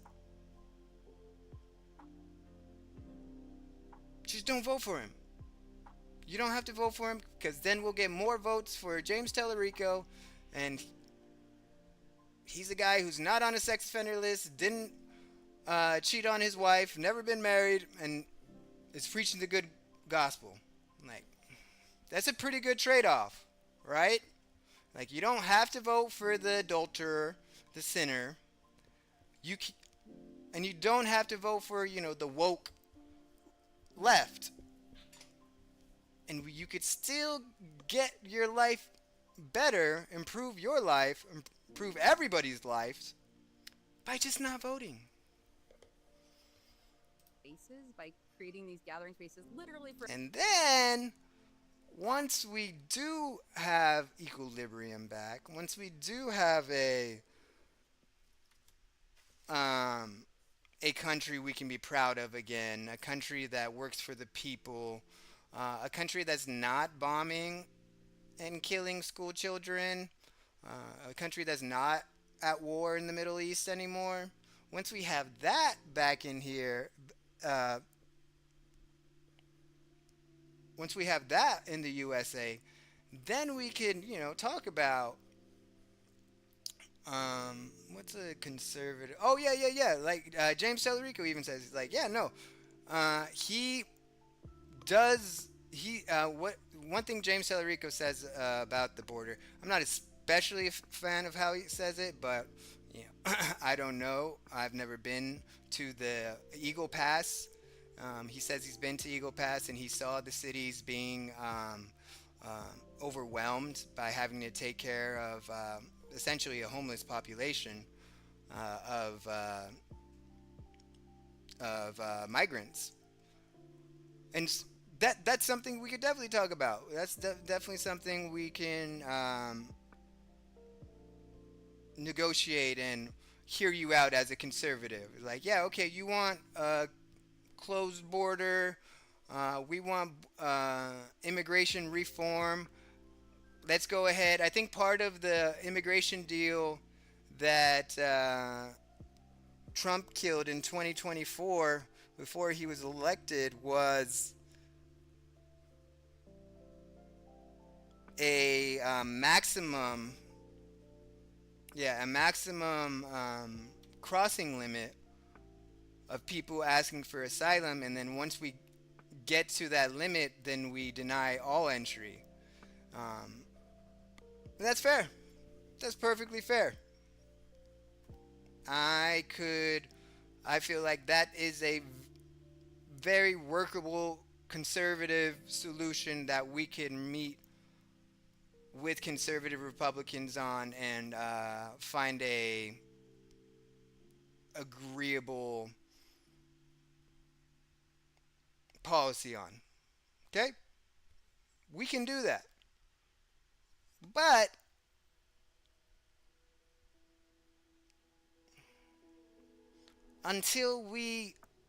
afterwards, after we take control and right the ship, after we, stop all the depravity, and I read a story in Arizona, AZ Central in Arizona, a Border Patrol agents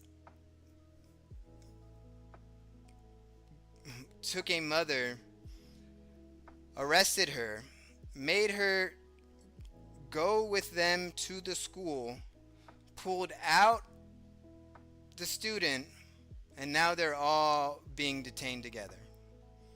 Having a mother go to the school to pull out her child so they could go to jail together.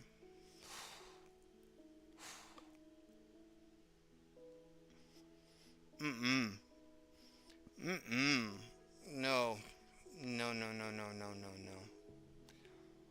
Until we stop that, hold accountable the people who did dastardly things, Until we do those two things, then we can talk about, conservative values and issues and opinions and take them into account while we fucking fix our country. For everyone, not just for people that believe like me. And I think that just continuing to seek out people that are like-minded, that just see that there is a path forward, recharges me every single day. That's a great place to finish. So tell us where they can find you. Where's the best place to find you? And your restaurants, more important. Well, I'm the CEO of Hustle Hospitality. You can learn more with hustl.group, and you'll learn all about our restaurants there. You can find me on socials. I'm STL Danny, St. Louis all day long, STLDANNI. And I've been following for a while. I really appreciate what you're doing, man. Thank you. I appreciate you too, Dad. Thanks for joining us. Have a great day. Great conversation. So great way to finish the show too. So thanks so much. I'll be talking to you soon. We'll probably. All right. Now we're on to. They didn't really talk about James Talarico. Only in the beginning. I did like the conversation. I did like, just a reminder of how far back. At the very least, we've gone back to 20 or 30 years in regards to gender equality and just morally and empathetic consciousness. We're definitely going backwards, and it's a good reminder of where it's a good reminder that we can find a place in between super woke and fucking sexism. There is a middle ground where we just fucking respect people. We just respect everybody. We don't judge them. We just love our fucking neighbors. Like, I think there's definitely a middle ground there that we can find and get back to. On the issue of Iran, let's take a listen. We'll get your reaction. This is what human decency demands. You don't let a radical regime close off the global economy by firing Shaheed missiles into nations that did nothing. Right, they're firing into civilians in the United Arab Emirates even just this week. That's just not something that the world can accept. And so this monster is worthy of the hunt. You do know, Mike, that we started the war. No, absolutely not. Absolutely not. Oh, no. Steven.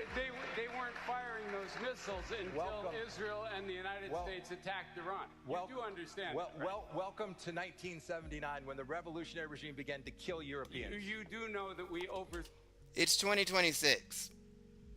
It's not 1979. It's not 2020. It's not 2016. We are living in 2026. Iran does not have a nuclear bomb, and they do not have the missile capabilities to attack the United States of America. Trump and his administration have come out and admitted that we got into this war for Iran, not for some 30-year war that they made up. through the democratically elected government in 1954. Just for the record, you were talking about this. You don't think you think Iran's forgotten about that? No, I suspect they've not. You don't think Iran remembers that we supported Saddam Hussein in the Iran-Iraq war? I know forgotten this. about this? I know this. Other countries have history. Do you think Iran is a monster? No. Okay. Okay. I don't think there's. I'm glad I don't live there. I think many countries do many bad things, including my own. And I wouldn't call the United States a monster. But Stephen, like right now, we're definitely not the good guys. We're definitely not the model of freedom and democracy. We are definitely more of the bullies, picking on underdeveloped countries because we have a bigger military, which we've done throughout history. And most of the time, it does not go well for any countries. And this time, this war that we've started has had global effects. So, yeah, not the good guys. So do also remember that we wouldn't have had October 7th if we hadn't had Iranian support for Hamas.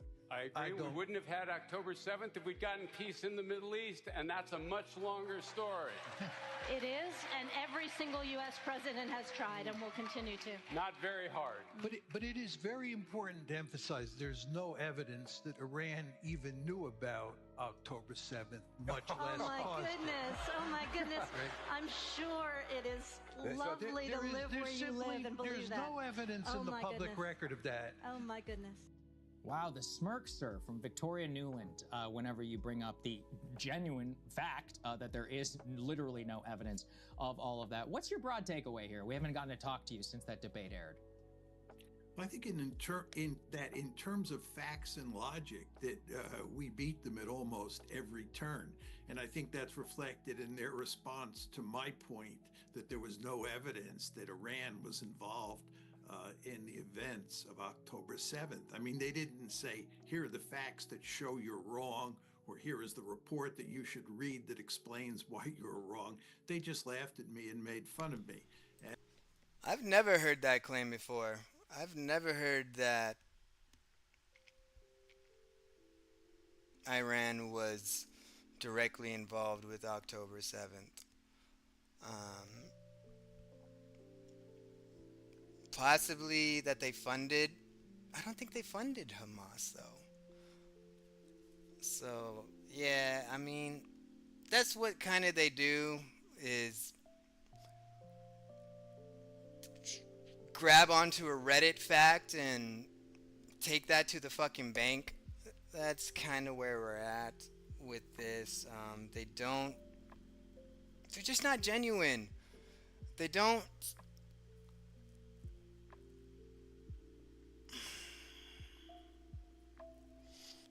engage in honest debate. I just don't know why. Well, I guess, yeah, just for the base, for the uneducated, for the people who see clips like that and people clapping, they're like, oh, yeah, she got him, yeah, gotcha. Maybe for those people, but I think those people are dwindling. I think those people are like the 20% of people who still support Donald Trump. Those are the people that they're playing for, and the amount of people that they're performing for is not going to be enough to save them in these coming elections. And that tells you, I believe, that they didn't have the facts on their side. And in terms of the points that Steve made, they had no refutation for those facts, because there is no refutation for those facts. What Steve said was true. And he could have even gone further and pointed out that last June, the Iranians were negotiating in good faith, and out of the blue, the Israelis attacked them, and then we attacked them. And then this February, on February 28th, the Iranians were negotiating again in good faith, and we, not them, started a war. We attacked them. We tried to decapitate and succeeded at decapitating the Killed their leader, killed their lead negotiator, killed the leader's family. And then expect a good deal from them? Expect their full surrender?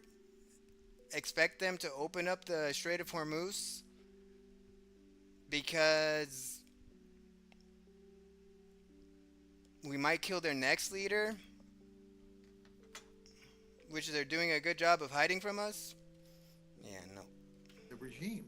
So the idea that the Iranians are these sort of mindless aggressors who are constantly starting wars and doing all these evil things against the good guys, Israel and the United States, is, as both of you know, a laughable argument. Yeah, I was watching the full debate this morning. I haven't quite gotten all the way through it, but one of the things that I thought was really noteworthy is, your two neocon opponents. Victoria Nuland doesn't even support the war with Iran, so clearly she thinks this is not going well.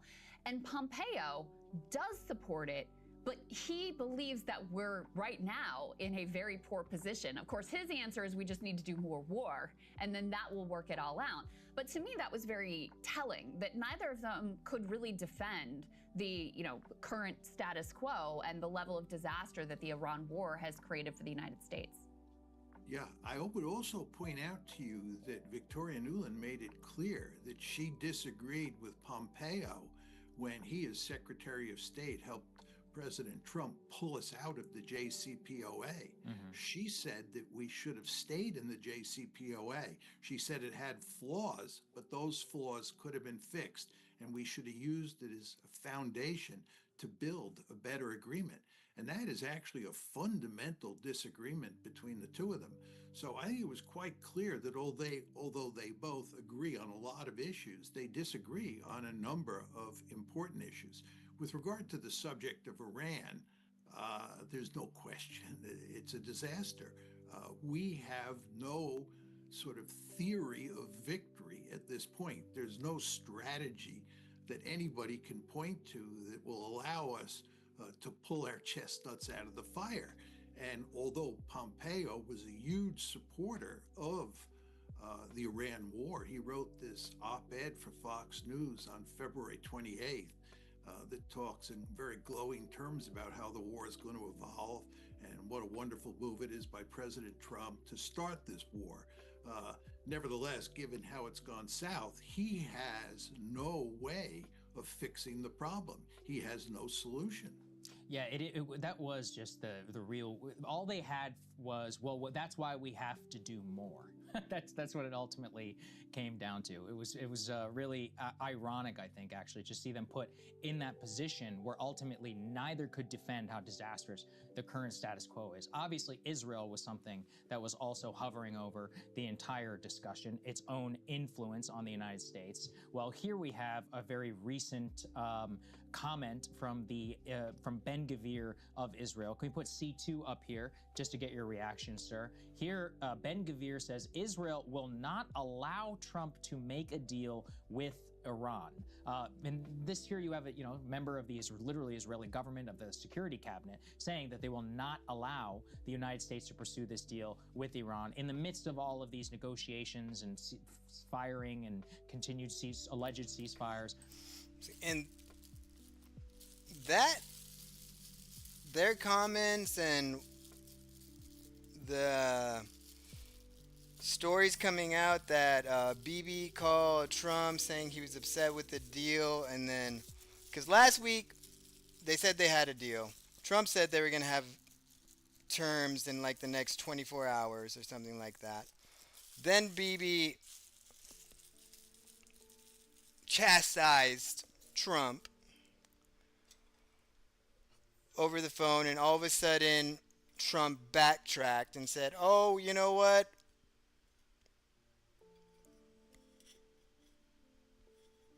We don't have a deal because they still want nuclear stuff. And if they're going to still want nuclear stuff, then, the deal's off and we'll just bomb them to hell or something along those lines, okay? But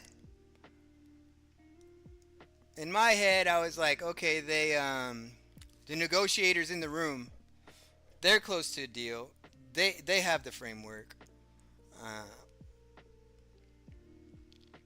And they know what's best for the country, best for the world, best for the economy. And at the end of the day, the negotiators in the room, they're fucking money hungry. They're making billions off of every deal. And every time he tweets and shit like that, getting government contracts, getting Saudi Arabian contracts. So they're trying to make a deal. But Israel is legit sabotaging it. During this week, like after Trump said, oh, last weekend we'll have a deal like in 24 hours, and then backtracked on that. During this week, they said again, not Trump, but other outlets were reporting that they do have frameworks of a deal, that we do have some sort of memorandum of understanding that will get the Strait of Hormuz open, and then continue the ceasefire, and ultimately get to talking about nuclear disarmament and the other bigger ticket items. But the important part was that the Strait of Hormuz is open, and that's really all I care about. Like, I don't give a fuck about their nuclear program. I don't give a fuck about their missile program. I think they need it for protection against Israel. I want the Strait of Hormuz open so that the globe, and more importantly, the people of the United States, don't have to see this crazy inflation and cost of gas and living go up. I want it to go down, and that would be, even though it's a win for him, I don't want the American citizens in hurting anymore. After those rumors came out, Israel said, okay, we're going to attack Iran. So they're so worried about a deal, they're like, we're going to fucking sabotage it and attack Iran. They're continuously attacking Gaza. They're still attacking Lebanon. They just announced in Lebanon to a village of like 100 or 200,000 people, they need to evacuate because they're going to bomb the shit out of it. Oh, it's so gross. So gross. Their whole goals in Gaza and Lebanon are to make life so uninhabitable for these people that they leave. And Israel comes in, bulldozes everything, and then builds fucking Israel 2.0, or Greater Israel is what they call it, okay? They want to build a Greater Israel.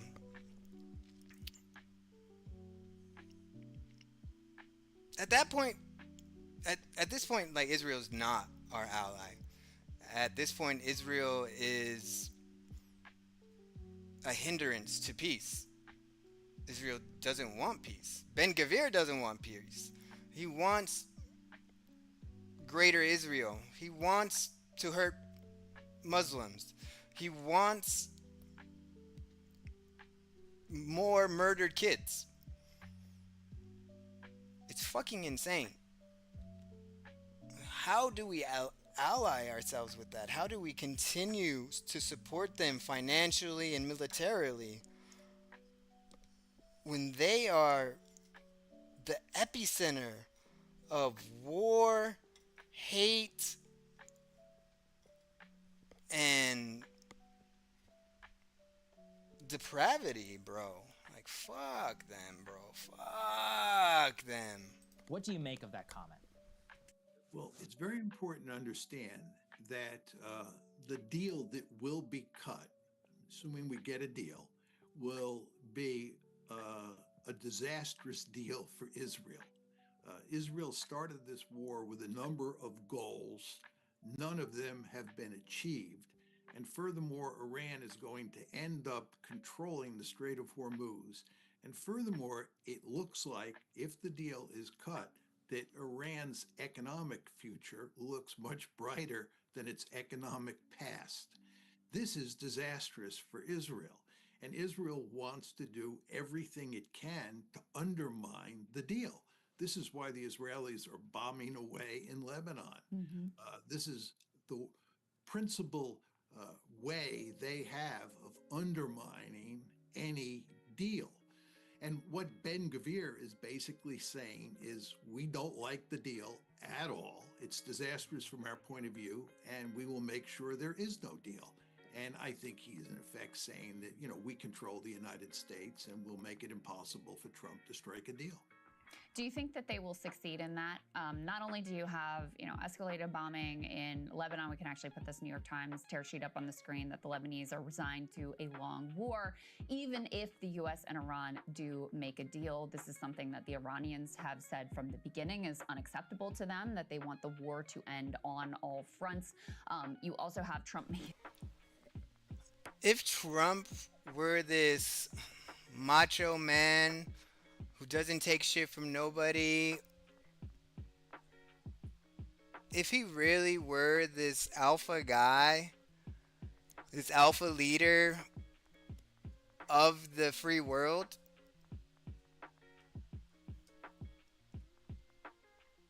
like if that were me, okay, I wouldn't be in this situation. But if I were Trump and I heard that foreign minister or whatever his fucking name is, or whatever his title is, Ben Gavir of Israel said, we will not let the USA make this deal, I would be on the phone with BB. I'd be like, hey, you gotta shut this motherfucker up. He was like, cause I'll make a deal and I'll exclude Israel. Like I don't, I don't take orders from nobody. I'm the fucking president of the United States. Like he's that way with women reporters. He's that way with Democrats. He's that way with basically, us as citizens. That's how he treats us. But when it comes to Israel or Russia, yes, sir. Whatever you say, sir. Okay, let me tweet. I'll tweet something out. I'll tweet something. Iran can never have a bomb. I'll tweet that out. Okay. I'll tell them I'm looking at the deal. Oh, that was the update I think this week. That he's taking time to review the deal and he'll make a decision sometime this week. I think that's it. But how embarrassing to not even like verbally or through Twitter rebuke this fucking genocidal freak Ben Gavir. Like he's got all the smoke for AOC, Jasmine Crockett, Marjorie Taylor Greene. He's got all the smoke for them.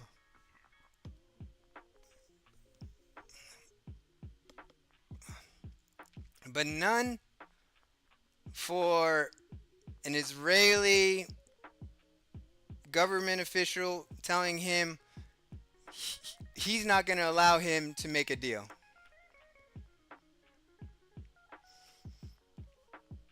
God damn.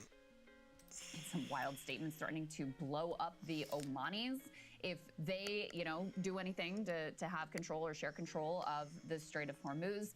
You have an entire neocon freakout here in the U.S. of all sorts of influencers, people who have, had the ear of the White House saying, no, you can't stop now. This would be too disastrous, etc. So do you think that we are close to some sort of, true conclusion to this war? Well, you want to understand that we're talking first about getting a ceasefire in place and opening the straits. That's the first step in the process. And then once that's done, you'll have negotiations on the nuclear issue, on the Strait of Hormuz, on sanctions, on reparations, on missiles. There are just all sorts of issues floating around in here that have to be dealt with. A lot of moving parts, to put it in slightly different language. Mm-hmm. But up front, what we're trying to do now is just create a meaningful ceasefire. And that means, again, shutting down the war to include Lebanon and opening the strait. And the problem is that the Israelis do not want us to stop the war in Lebanon. And they don't want us to stop the war in Lebanon because they want to conquer territory in Lebanon. They want to defeat Hezbollah, but also because they see that as the ideal means for undermining any kind of agreement. And they don't want an agreement. The Israelis want to go back to the bombing campaign. They want the war to restart again in a meaningful way. And of course, President Trump doesn't want this at all. Trump wants to cut a deal. He understands that he has no theory of victory here, and he's got to cut a deal to put an end to this. But the Israelis want to prevent him from doing that. And Lebanon is the key lever that they have over him. And of course, they have the lobby and the war hawks in the United States who will back up Israel at every turn. Yeah, Professor, one of the things that we were really shocked by this morning was this comment from Trump saying that he was threatening to blow up Oman if they do not abide by U.S. demands of opening the Straits of Hormuz. Let's take a listen. We'll get your reaction. No, the strait's going to be open to everybody. It's international waters. Nobody's going to control it. We're going to watch over it. We'll watch over it, but nobody's going to control it. That's part of the negotiation that we have. They would like to control it. Nobody's going to control it. It's international waters, and Oman will behave just like everybody else, and we'll have to blow them up. They understand that. They'll be fine. We'll have to blow them up. I mean, how is this going to affect our regional alliances? We've done so much damage to our regional alliances already, number one. And number two, Trump just talks like this all the time, so that it's not as shocking as one would find it to be if, someone like President. The thing is, he does mean it. Like, some of it is bombastic, but I'm sure they literally have plans for bombing Oman. They have plans for invading Iran. We are currently have everything in place to invade Cuba, because apparently Cuba has 300 drones ready to strike Miami. Not weapons of mass destruction anymore, just they have drones, okay? Can't have drones on an island south of the United States, okay? I think that's what is one of the motivating reasons, one of the motivations for Trump to get a deal is because he wants to move on from Iran and he wants to start his invasion of Cuba, okay? I think that's part of why he hasn't escalated the war to a full-on invasion. Because he wants the easy dubs. He doesn't want to have to work for this. He wants the easy, quick, 2-3 hour operation, take out the Cuban military and run our flag up Cuba's, Havana's capital, or Cuba's capital. That's what he's looking for. It's still going to cost money, it's still going to cost lives, but it's not going to be as damaging as the Iran war.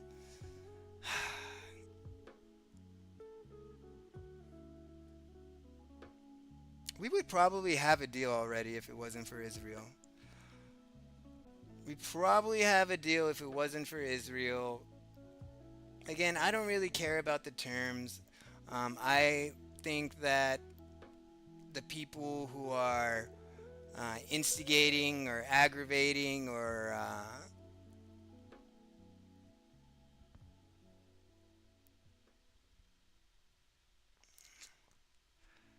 talking shit about the deal, they should really chill out, because again, yeah, I get it. We don't want to give him a win, and especially if the deal is worse than the Obama deal, and Obama did it without having the Strait of Hormuz closed. Like, yeah, definitely, I hear you, I see you, I get it, but I would rather give Trump this free throw. We'll tell him, give him the free throw, and have a bad deal than the continuation of Iranian lives lost, American lives lost, and billions of dollars going to oil and gas. That's what I would definitely prefer. And I think the American people would too. And Biden or President Bush had said this. I mean, this is sort of a par for the course for President Trump. But I don't think we should let it. I don't think we should. I think we should call him out on it. It's like, oh yeah, you're conservative, pro-life until it comes to fucking bombing Iranians. It's weird how that happens. It's like, oh yeah, you don't want people to get abortions, but you're totally fine with uh, Trump killing little girls in grade school. It's like I thought we were against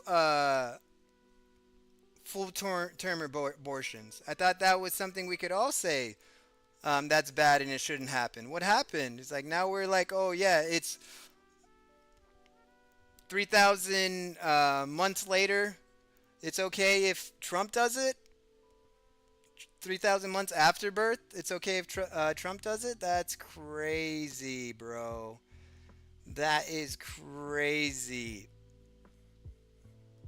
Well, I think in the final analysis, it doesn't. And just joking about bombing people, it's like, okay, we're gonna just negotiate. That's how our diplomacy is gonna be conducted. Is we're gonna threaten to bomb people. Okay, what if they decide to bomb us back? Like, how many extremists are we creating?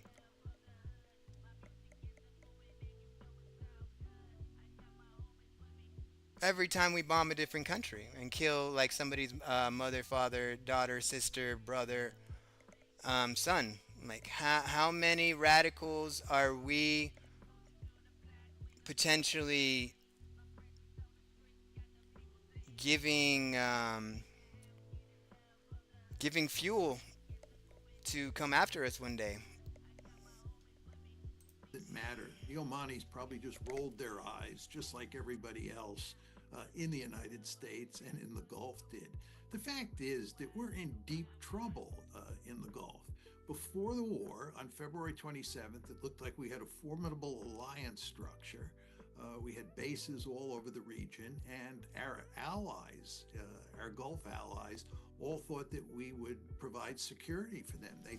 He went on a tour of the Middle East, secured trade deals, supposedly, secured a $400 billion plane, $400 million, something like that, that we're spending money on refurbishing.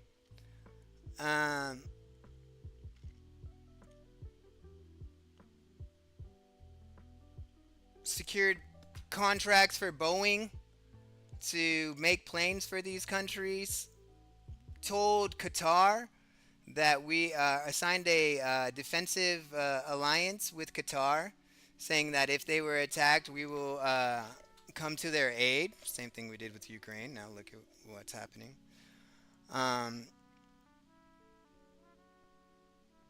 By the way, Ukraine is still doing good. Well, still alive. Still Ukraine. They have actually improved their positions ever since they stopped sharing intelligence with us, because we were leaking it to Russia, of course. Like, all the signs are there. Like we are part of this access of power with Russia and Israel to split the world up, divvy it up between the three of us. It's definitely there. That could explain why he is bowing to Israel. That could definitely be one of the reasons that he's not signing a deal without Israel's permission, because long-term plan is to let Israel expand, let Russia expand, and let us expand. So I do think that is a real possibility, and every day we get closer to the elections, I feel like I'm vindicated in saying that. So yeah. Thought that our security umbrella that was over their heads was a reliable one, but the events since February 28th have shown that that was not the case, that the United States could not protect them, that those U.S. bases in the region were vulnerable. and that moving forward, they have to think seriously about how to provide for their own security and not rely on the United States in any meaningful way. Because if anything, because of their alliance with the United States, they became targets. They're like, okay, like you want to house the United States military and let them attack from your country. You want to attack my country from, let them attack my country from your country? Like, no, you're gonna get some of this smoke too. I feel like that's fair as fuck. It's like, okay, your ally is attacking us, but you want to stay unbloodied? Bro, okay, then tell them to stop attacking us from your base. That I would look at that as like, okay, then well, we'll stop attacking you. That would definitely be something, especially like if you're my neighbor. It's like, okay, yeah, we can work on a deal. Like you can be protected by us.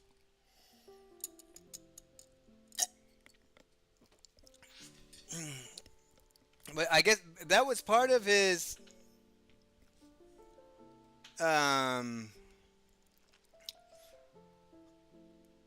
tour.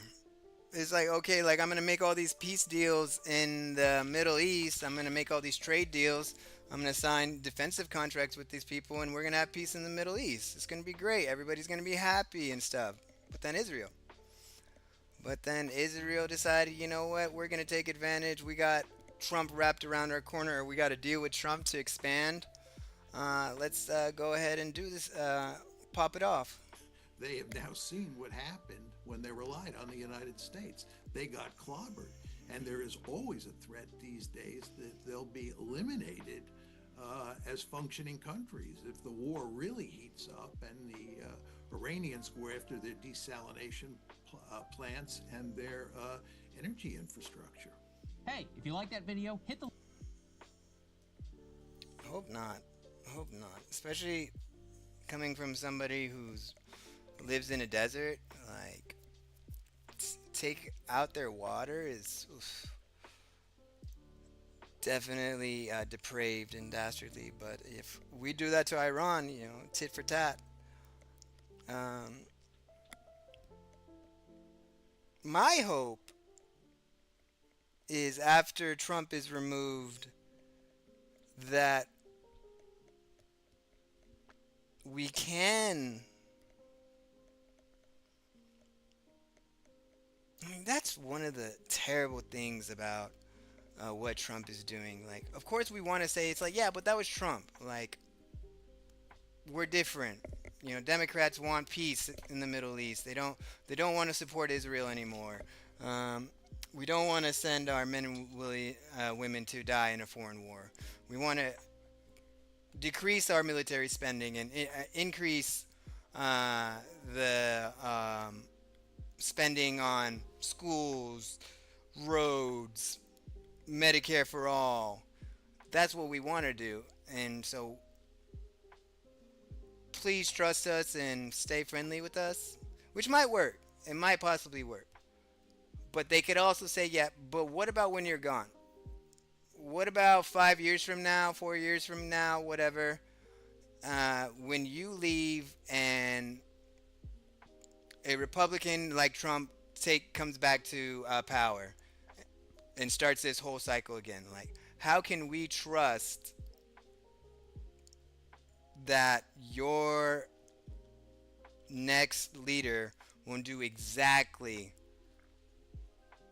what Trump did? And the honest answer is you can't. The honest answer is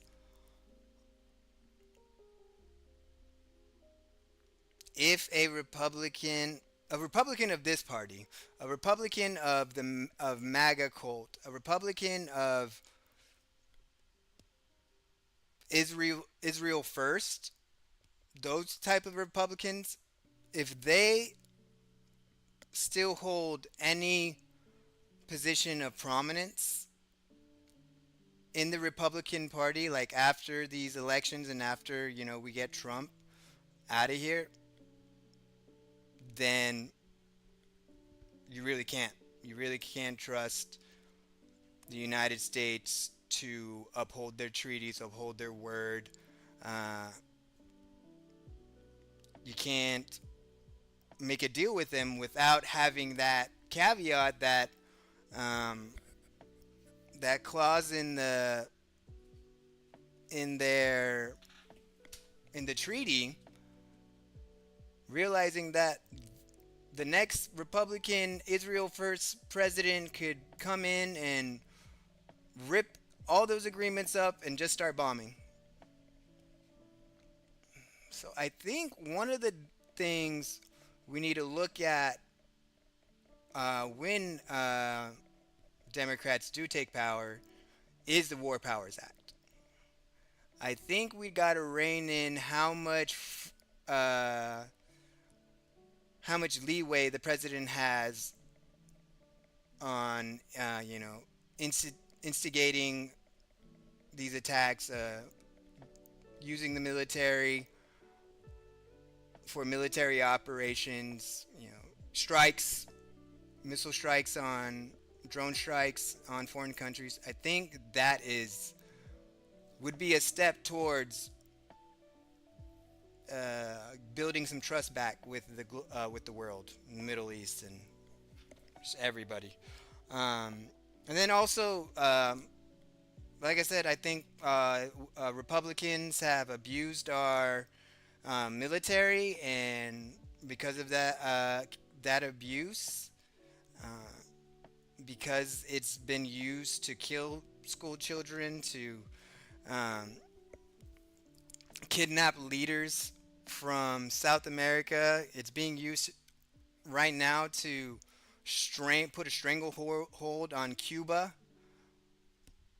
for who the fuck knows why we have a blockade against Cuba, one of the poorest countries in the world. Like, if you're gonna use the military like that, then we have to decrease how much military you have access to. We need half the budget of the military, and then beef up the requirements for the Wars Powers Act, or have something like we only need a 1/3 of Congress and 1/3 of the Senate to bring a War Powers Act, or to rein in any presidential use of the military. We need to do something, because the checks and balances that we have in place now, or that we were supposed to have in place now, to make sure the executive branch, the President of the United States, cannot declare war without Congress. They cannot use the military without Congress's approval. They didn't work. They're not working. We have a president who openly admits that we're in a war with Iran, and we've had no congressional approval or denial for that. They're using technicalities that, the war's never started, or the war's over, so the 90-day clock continue, or the 60-day clock restarts. Like, we have a peace deal this week, so we don't have to need a War Powers Act. Like, all of that nonsense that they're using to keep us engaged in this war that's causing a global crisis of oil. Yeah, we got to cut that out. We got to make it so whether it's a Democrat or a fucking Republican, it doesn't matter. They're not allowed to do that. We need to go back to having a constitution and government that does not allow a president to use our military all willy-nilly like this. Learning more about the UFC event that Donald Trump is hosting at the White House in celebration of America's 250th anniversary. How that celebrates America, I have no idea, but he's doing it anyway. And now we're learning more details as to who's actually going to... That's that toxic masculinity. That's the, like, big buff guys duking it out together That's what that patriarchy. That's what it shows. Be there. And as you can imagine, of course, Trump's donors, his lobbyists, his buddies, but also military officials. Donald Trump is extending invites to military officials only if they look good enough. Yes, you heard me correctly. They have to meet a certain physical appearance threshold in order to be invited to Donald Trump's event. Now, this is not exactly surprising when it comes to Trump because, he has disparaged military members before. He actually spoke very poorly about fallen American soldiers who died at war, calling them losers and suckers, and he also specifically asked for wounded veterans to not be included in military parades because, according to Trump, nobody wants to see that, referring to amputees. So with Trump trying to set these physical standards for people to be there, not surprising, but let's just talk broadly about this event that Donald Trump is hosting before. And, he's consistently done this. When he's had rallies with on military bases with military personnel as the either in the bleachers behind him or as the main audience, he has told them, they have been told no fat recruits, no DEI looking service members, only white, buff, hell yeah type of people can attend this, can be part of the rally or can be on camera and stuff. And this doesn't surprise me at all. I'm sure they're doing it just because they want a section that they can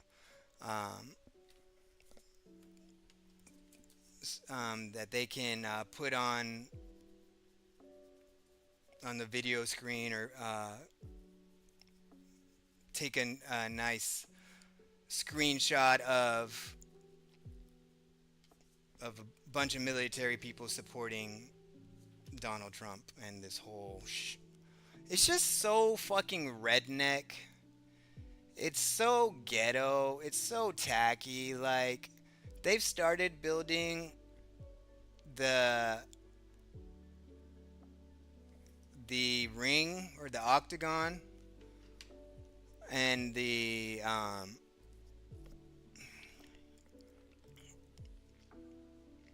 seats for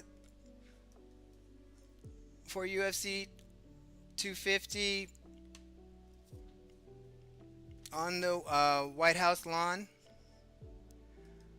and it just looks like the hillbillies moved in and they're putting in a wrestling ring. Jesus almighty. It's just totally unnecessary.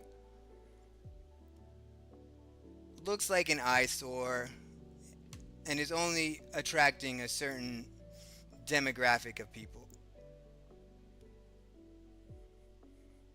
Before we get into the article, and before we get the further details from CNN talking about this requirement that... How are they supposed to dress? Internal memo shows attendees must pay their own travel costs. Wow. Wear dress uniforms. Oh my god. Wearing the dress uniforms. Let's see. What are the average temperatures of DC in June? Temperatures and humidity. Let's see. Ooh! 65 to 75% humidity and temperatures from 67 to 85. Okay, so if it cools down, it's not going to be terrible. But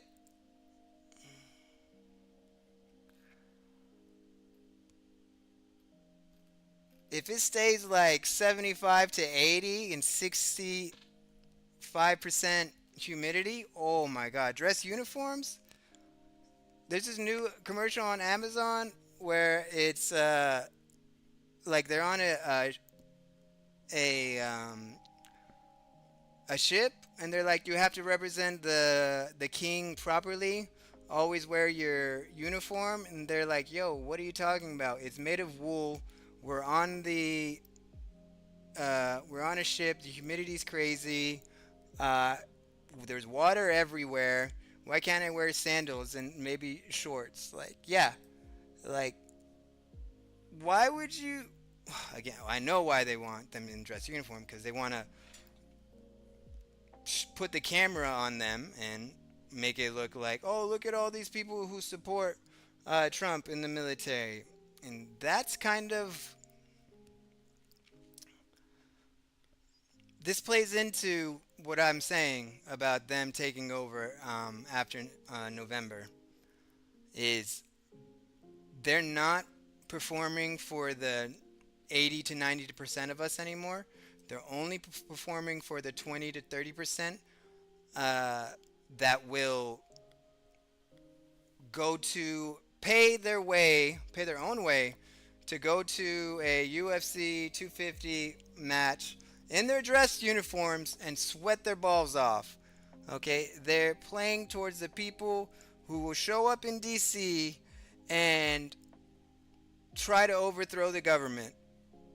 They want to keep the people who are willing to overlook all the crimes that he's alleged to commit, is committing, and allowing other people to commit,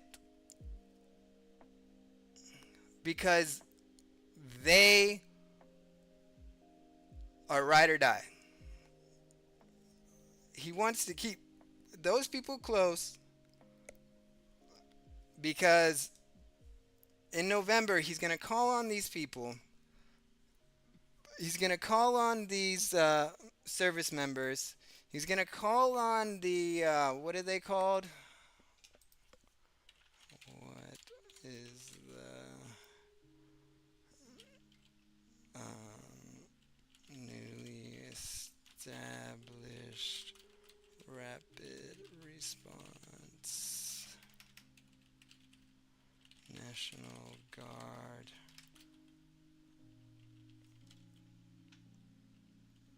program called that Trump established.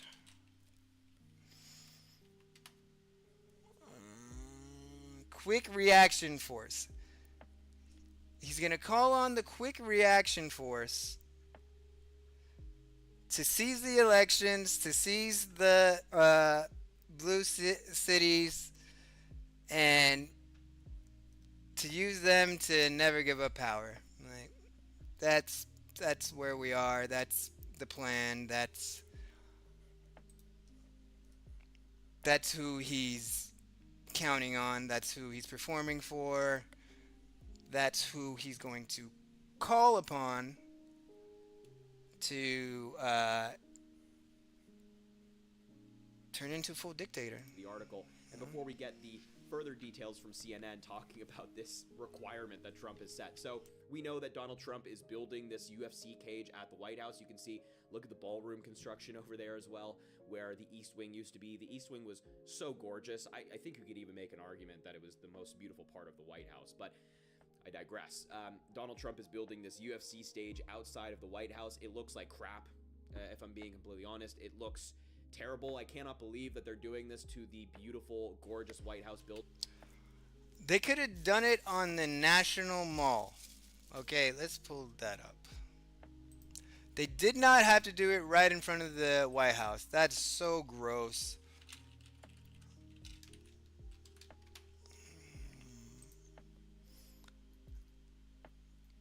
Okay. Was it? Isn't the White House here? Let's see. The White House. Okay. They didn't have to do it here. They had all this space to do it. They could have done it in the Washington Monument, and it would probably be kind of cool. They could do it in front of the Smithsonian National Museum, and it would probably be cool. They could have done it in front of the Library of Congress, and it would have been cool. It's like, not only do they have this fucking hillbilly ass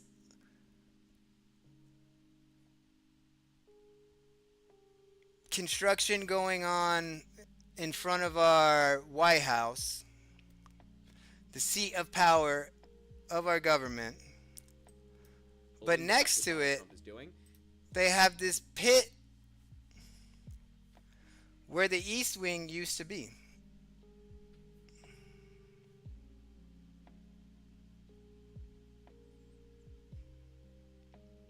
So you're going to have this eyesore of construction next to this eyesore of this hillbilly's fucking wrestling match. This is the photos from just the other day of what the stage and the venue is going to look like. So we've seen this now, but what would be an event at the White House without Donald Trump trying to cash in on it, huh? We're also learning that Trump bought stock in the UFC's parent company as he promoted this. Committing crimes. Insider trading. So before they announced UFC 250 in front of the White House. Oh, what happened? All right, folks, so we're now learning more about the UFC event that Donald Trump is hosting at the White House in celebration of America's 250th anniversary. How that celebrates America, I have no idea, but he's doing it anyway. And now we're learning to go, saying I'd rather stay home with my dad. So celebrity won't be going either. Classy. The groups, he doesn't believe it. Meaning their waist size must not covering it for soldiers. I didn't know there was a waist. The approximately it's a money-making scheme for Dana White, who endorsed Trump. Okay, see, here we go. In favor of Trump, simultaneous agenda of this administration off, said Jordan Lebowitz in an issue in TKO Group Holdings, the parent company of UFC, on March 25th, according to a HuffPost review of his May 12th financial disclosure filing. Quote, grifting has always been an issue in Donald Trump's presidency, but now the mask is off, said Jordan Lebowitz with the Citizens for Responsibility and Ethics in Washington. Using the White House to promote a company whose stock you bought while promoting it is one of the worst conflicts of interest you can imagine. The agenda of this administration seems to start and stop with how to make Donald Trump richer, and certainly so. I mean, he's holding an event at the White House using his power as president to promote this event while simultaneously buying stock to enrich his family and friends. This UFC event is so much deeper than just having a fight at the White House, which is already weird enough. It's a money-making scheme for Trump. It's a money-making scheme for Dana White, who endorsed Trump, has spoken at the RNC in favor of Trump. It's so much deeper than that. But now on these requirements for the UFC fight, U.S. troops invited to the White House UFC fight if they look good enough. This is according to Forbes. Here are some of the key facts. At least 1,200 of the approximately 4,300 seats on the White House lawn will go to active military members. Time reports in the Washington Post on Friday shared several internal military memos, including one posted on a popular Facebook page for soldiers, outlining the specific requirements soldiers must meet before they can attend, which just seems like such a weird thing. Having requirements for service members to go to the UFC event that you're holding? I don't know. Selected military members must pay their own way, so they must pay to go to DC. Trump is not covering it. Preference will be given to junior enlisted and junior officers who are, quote, genuine UFC fans. Family members are not invited, and attendees are required to meet a waist to height. Damn, that's crazy. Let's see how much a ticket. Tickets from Austin to DC. Flights. Austin to Washington, DC. When is it?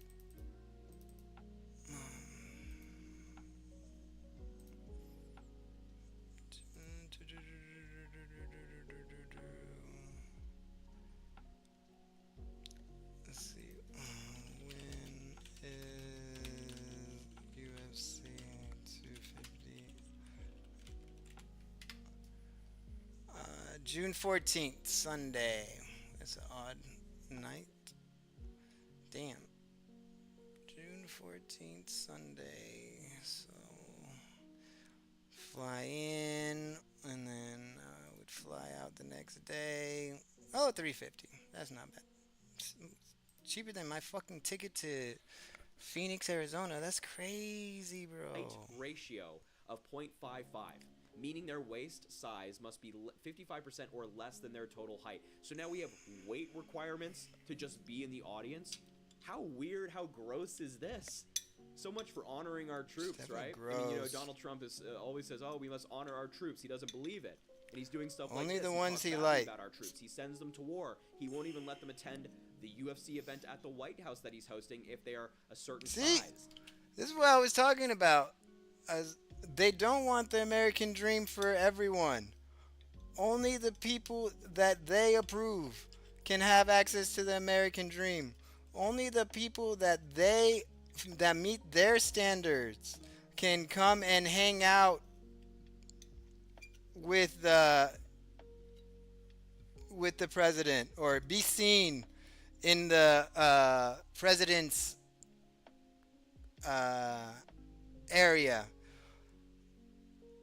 They want to make it a political ad. They want to make it an endorsement of Trump, a military endorsement of Trump, but only the military that they approve of. Not that DEI shit. Only the oorah tough men who chew on bullets and eat MREs for breakfast. I mean, they probably do. The Facebook page that shared the list of requirements captioned the photo, "No fatties. No fatties at the UFC White House event," it says. Real classy.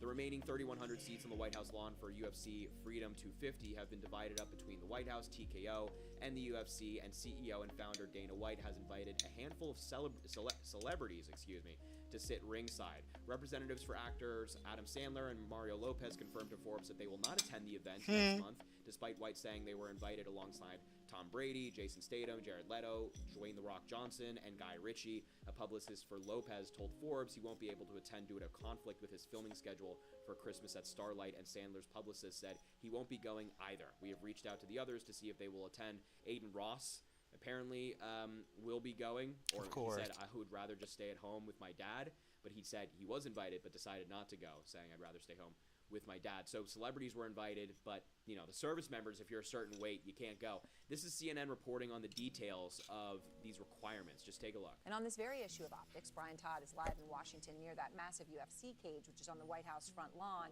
That's being built for the UFC fight. Happens to be on Trump's birthday, which is Flag Day, on the 250th birthday of America. And Brian, you're getting some breaking details about the event there. What are you learning? Right, Aaron, a lot of anticipation for this event on June 14th. Right here on the White House South lawn, these grounds behind me, you can see where they're setting up all the stands. That archway, that temporary arch there, is a huge lighting stanchion that's being set up.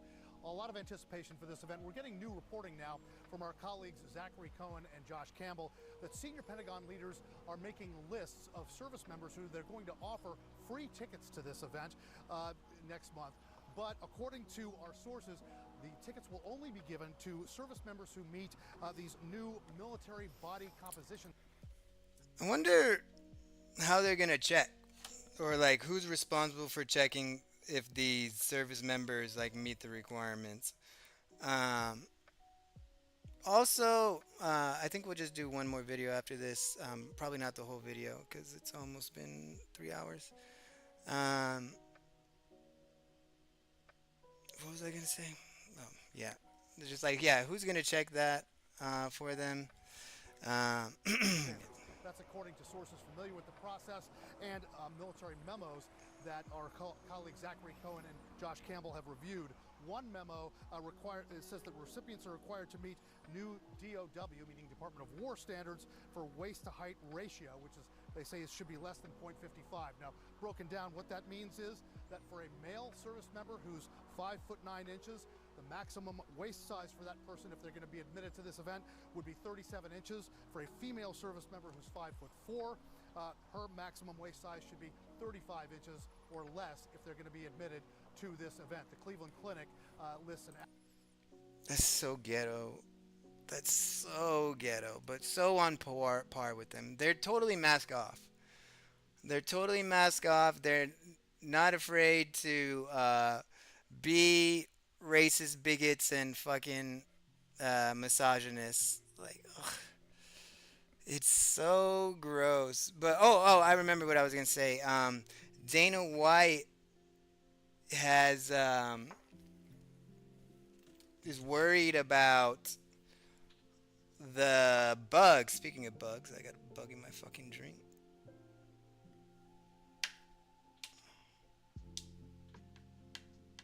It's that gnat that I've been trying to kill.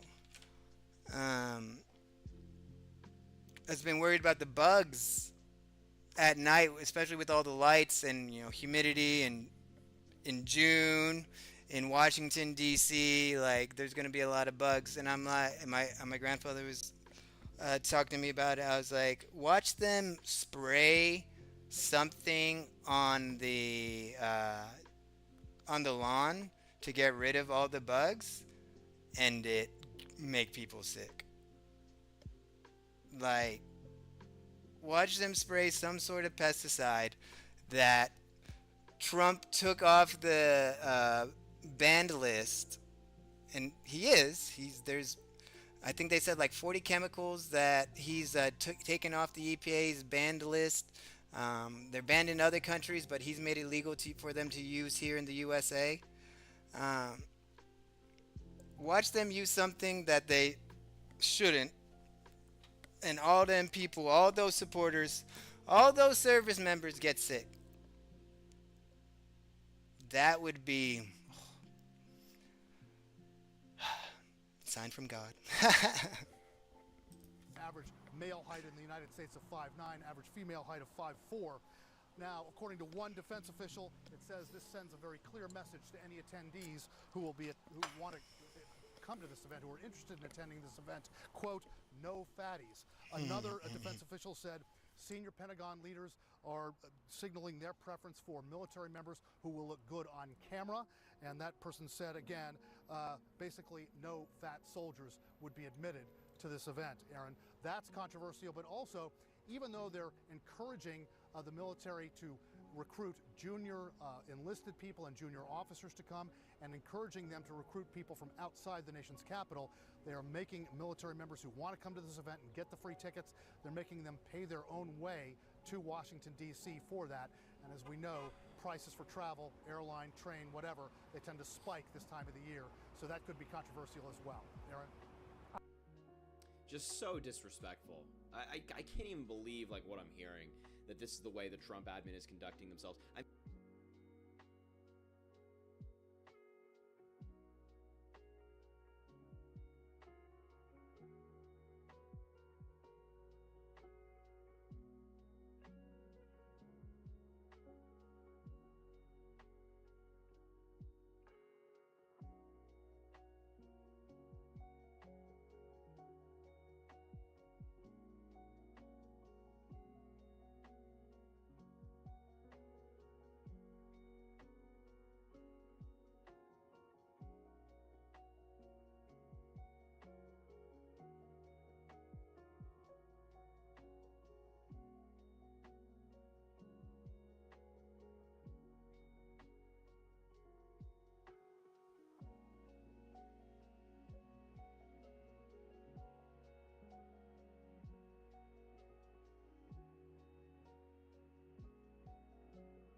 This wealth, he's also passing laws that make it impossible for you to even make sure that this dude pays taxes on this money. He's essentially finessing out of the American people, bro.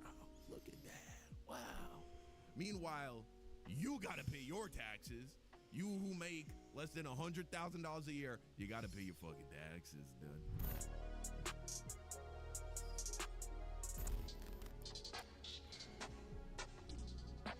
Estimates suggest Donald Trump and his family have made between 1.4 billion and $4 billion in documented gains and paper wealth since beginning his second term in January 2025. In less than 2 years, Donald Trump has increased his wealth by a number that you could add all of the money that you are going to make, that your children will make, that your grandchildren will more than likely make. Add it all up together, it is not even a fraction. It is but a fart in the wind compared to how wealthy Donald Trump has made himself, how much more wealthy he has made himself since becoming president. Now, there are those who voted for Donald Trump. There are those who are a part of MAGA who will say, well, this is actually a testament to his genius. I mean, that's what the government needed. It was becoming too big, too bloated, too filled with fraud. And so that's what we needed. We needed an expert in the realm of capitalism to step into the position of the presidency and right the ship, right? Run America like a business. And I would be willing to hear that argument out if the economy was actually doing better. But unfortunately, Americans are becoming poorer. It is becoming harder for people to afford the basic necessities of life. It is becoming more difficult for Americans to buy a home. Hundreds of thousands. If his sole accomplishment was going into the government, actually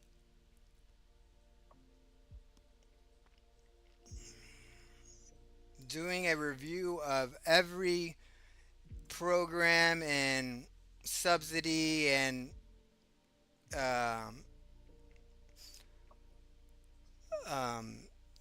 expenditure of the government, and coming back with cuts and layoffs and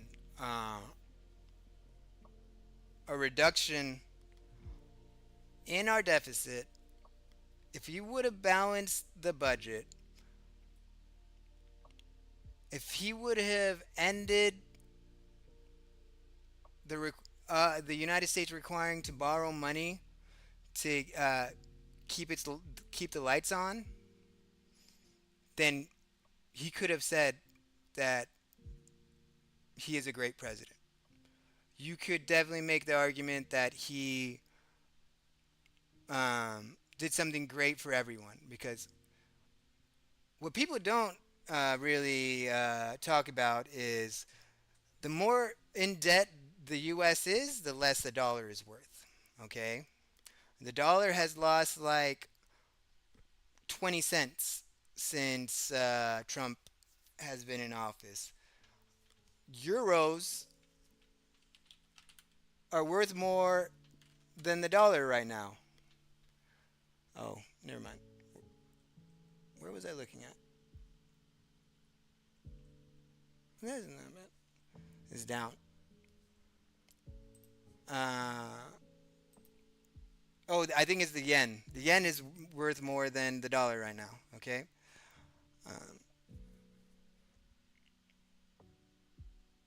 If he would have done that and nothing else, he would have had a successful presidency.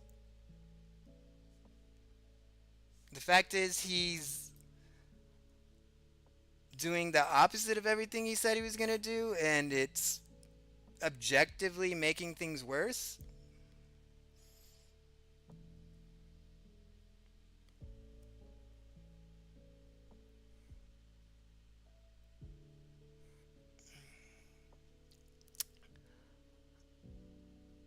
You just gotta wonder what is wrong with people who still support that. Thousands of Americans are losing their jobs, and those who are out of work and looking for work are struggling to find it. Things are getting... I think for the first time in like 6 years or something like that, or maybe since the pandemic, there are more people unemployed than jobs available. Objectively worse. Things are getting more expensive. At the pump, at the grocery store, your light bill, everything is going up, except your fucking checking account. Now, explain this to me, though. If the economy is doing worse, if interest rates are up, If inflation is increasing, how is it then that Donald Trump, who is supposedly a businessman, how is he getting wealthier?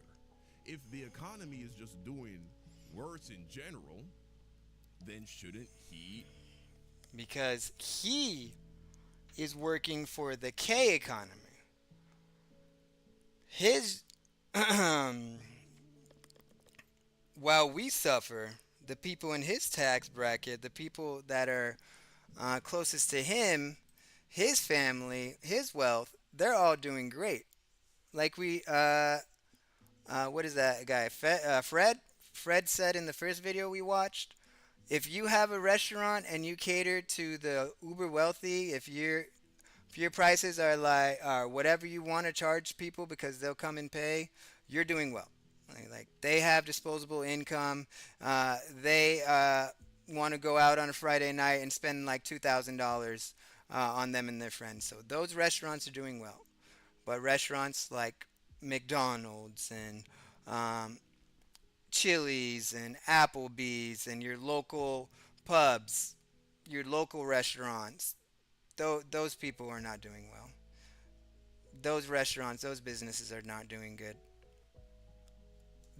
Because the people that frequent their restaurants, their food trucks, their fast food restaurants, don't have the disposable income to go spend at them. And at the same time, the restaurants' cost of doing business is going up, so they have to raise their prices. McDonald's raised their prices by 1/3, and people stop going. So it's literally a death cycle. It's literally a unsustainable path for this economy. Also be struggling financially, or at least feeling the pains of that? It would appear as if somehow this man has found a way to become wealthy off of the very same mechanisms that are making you poor. This is a picture that I took on May 10th of 2025, and this is what my skin looks like, guys. Look at this. You see how it's like kind of It wasn't that bad. right there. Chill. I'm gonna look even better. Yeah. And he's doing it. You should, as a boy and man, you should take care of your skin. You should take care of your hair. You need to take care of your body, not just to look good. It's just for health reasons. Like if you have dry, cracking skin, you're gonna bleed more, and then once you bleed, you open yourself up to infections, and infections lead to worse health outcomes. Your hair, like not washing your hair, not washing your body leads to bacteria buildup, leads to smelling bad, leads to no bitches. But yeah, It's from just everybody needs to take care of themselves. the position of the highest. Asmongold says he doesn't have to shower because he doesn't smell. No, he doesn't smell to himself. He's become nose blind to himself because he doesn't interact with actual humans. Elected seat in the land, a position that is supposed to be held by someone who is looking out for the best interest of Americans. Isn't that insane? Come on, man, let's check out this video because the corruption goes so much deeper than you realize. Do presidents always make this much money? Video by Good Work. Oh yeah, oh yeah. Let's check this out. We Americans have elected many well-endowed men to the presidency. Franklin Delano Roosevelt was born rich. Herbert Hoover had a successful mining business. Okay. And Lyndon Johnson had a huge cock. But crucially, through their privilege and wealth. Lyndon Johnson, huh? I mean, he does look like a guy who... And this is also because, like, back in the day, people, politics was only an option for the wealthy because they're the only ones who could afford it. They're the only ones who could afford to stop working and go campaign. Who's probably carrying a fucking piece on him. You know what I'm saying? Isn't that why we call it Johnson? You know what I'm saying? Is it because somebody found out that this man has a fucking horse cock? It's possible. It's possible. Before entering the oval-shaped office. Meanwhile, today, I keep seeing headlines saying the sitting president has made an estimated billions of dollars while actively on the job. So it's time to ask some questions. Questions like, is this unprecedented? Or is it precedented? And what's precedented mean? Right, exactly.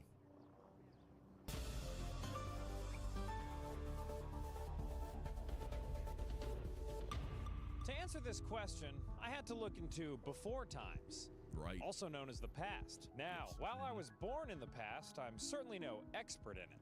That's where historians come in. Right. So I hit up Julian Zelizer, a professor of history and public affairs at Princeton University and author of The Long View on Substack.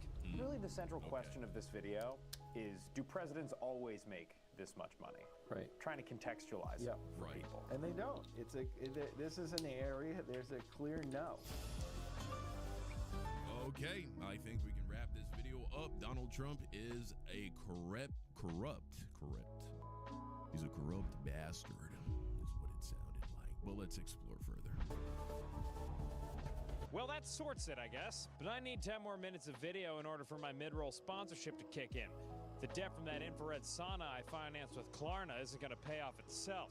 So let's talk to someone else. So we made a web, and this web basically represents the mixing of politics and profit making that's been a hallmark in the second Trump term. We basically clustered all of this action. That is really cool, that what they did, and really scary. James Talarico, one of his policies that he wants to enact when he is in the Senate is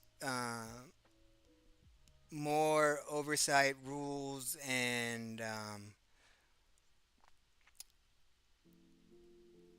restrictions on politicians profiting off of insider trading, off of government deals, off of everything that Trump is doing. It's like, yeah, we shouldn't have a president who takes $1 million donation from the mother of a convicted fraudster and then pardon that fraudster, so they don't have to serve time and they don't have to pay the people that were the people who lost their money to them. We don't want a president who puts a $500 million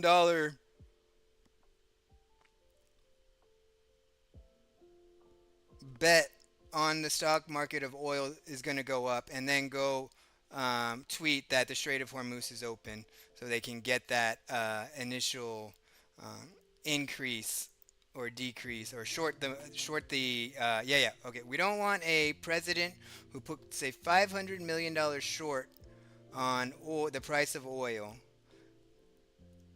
and then go on and tweet that the Strait of Hormuz is open, forcing the price of oil to drop, and then profiting millions upon billions.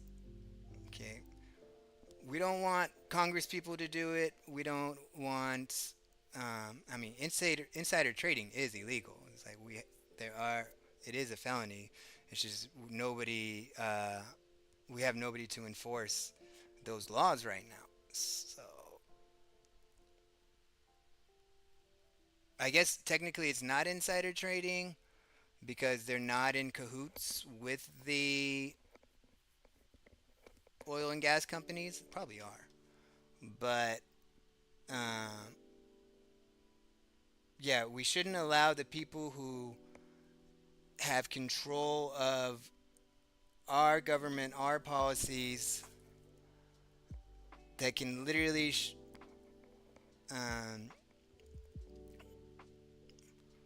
have knowledge ahead of time of something like this happening and then go place a $500 million bet that it happens. Like Polymarket, Kalishi, whatever, those prediction markets, definitely need to regulate those. Definitely can't having service members betting that we're going to strike Iran by the end of the night, and then because they know that we're going to, that because they're involved with the strikes. Like, we are seeing the most corrupt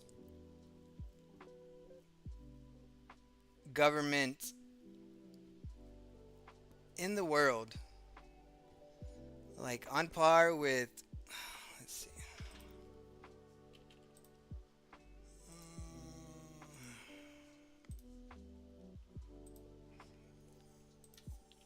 list of notoriously corrupt governments in the past 30 years. Did I spell notoriously correctly? That's awesome.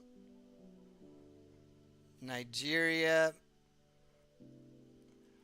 Malaysia. Oh, I remember this guy took like $4.5 million from the state. And they are taking money from the state. Like, his kids are getting government contracts. So, like, this is way more than $4.5 billion. I think that's the amount that his wealth has increased, is like $4 billion. Different industries. So cryptocurrency, artificial intelligence, global real estate, and defense and technology. President Trump, through the Trump... The fact that he's making money off of all of this shit, half of this shit is all of this shit is a fucking scam. Like, if we really break this shit down, okay, let's go. Crypto is just fucking... What the fuck is that even? How is this actually benefiting society? Right? Think about it. The idea behind capitalism is a product is produced, a service is provided. In exchange, we as consumers exchange our money that we use our time to collect for said product. You turn a profit. That's how you make money. How is crypto helping Americans? Why is it so profitable? It's all speculation. It's all investing in the future, but no actual value is being generated in any significant way, that any meaningful way that I can perceive, right? Like, I don't know anybody who is actually, their lives are being made better by crypto besides people who have invested in crypto and it's currently, increasing in value. But besides that, what is it doing? I know there are businesses that implement it, but it just doesn't make sense. But of course, he's making money off of this. And also, he's not just making money off of it, right? He's making money off of it in the form of shit coins as well, right? So it's not even just like Bitcoin or Ethereum, which arguably is actually being implemented by some services, like, for instance, Polymarket. But he's also in the control of... save some of this. He's in control of the regulations for those, or the lack of regulations for those, for crypto. He has his own crypto, so he has some definitely incentives for the other crypto to crash. But his crypto was legit just a rug pull. Which is a prediction market. I believe it uses Bitcoin or Ethereum. I think a young woman lost her father's life savings of $80,000 on that crypto, on his crypto coin, Bitcoin, whatever. To facilitate the trading, but Trump has made money off of shit coins, right? That he was only able to push because of his brand, which has been bolstered by the fact that he is president. So he used his getting elected to the presidency as a way of getting his brain-dead cult-like followers to invest in this bullshit coin that will never help them. Just like the Trump phone, which he has sold and not delivered for anybody who actually purchased it. Then you have The Trump phone has been delivered. It was not made in America. What happened to those Apple phones being made in America? And it is a like fucking Nokia phone that you can buy on eBay for $100. have chips and AI. Again, these are not profitable markets. Sam Altman has talked about this, spoken about this, right? ChatGPT, OpenAI. None of these AI companies are making any money. None of them are profitable. They're all losing. As a matter of fact, their companies have come out and said that not only have they not seen a increase in profitability from using AI, implementing AI, but they've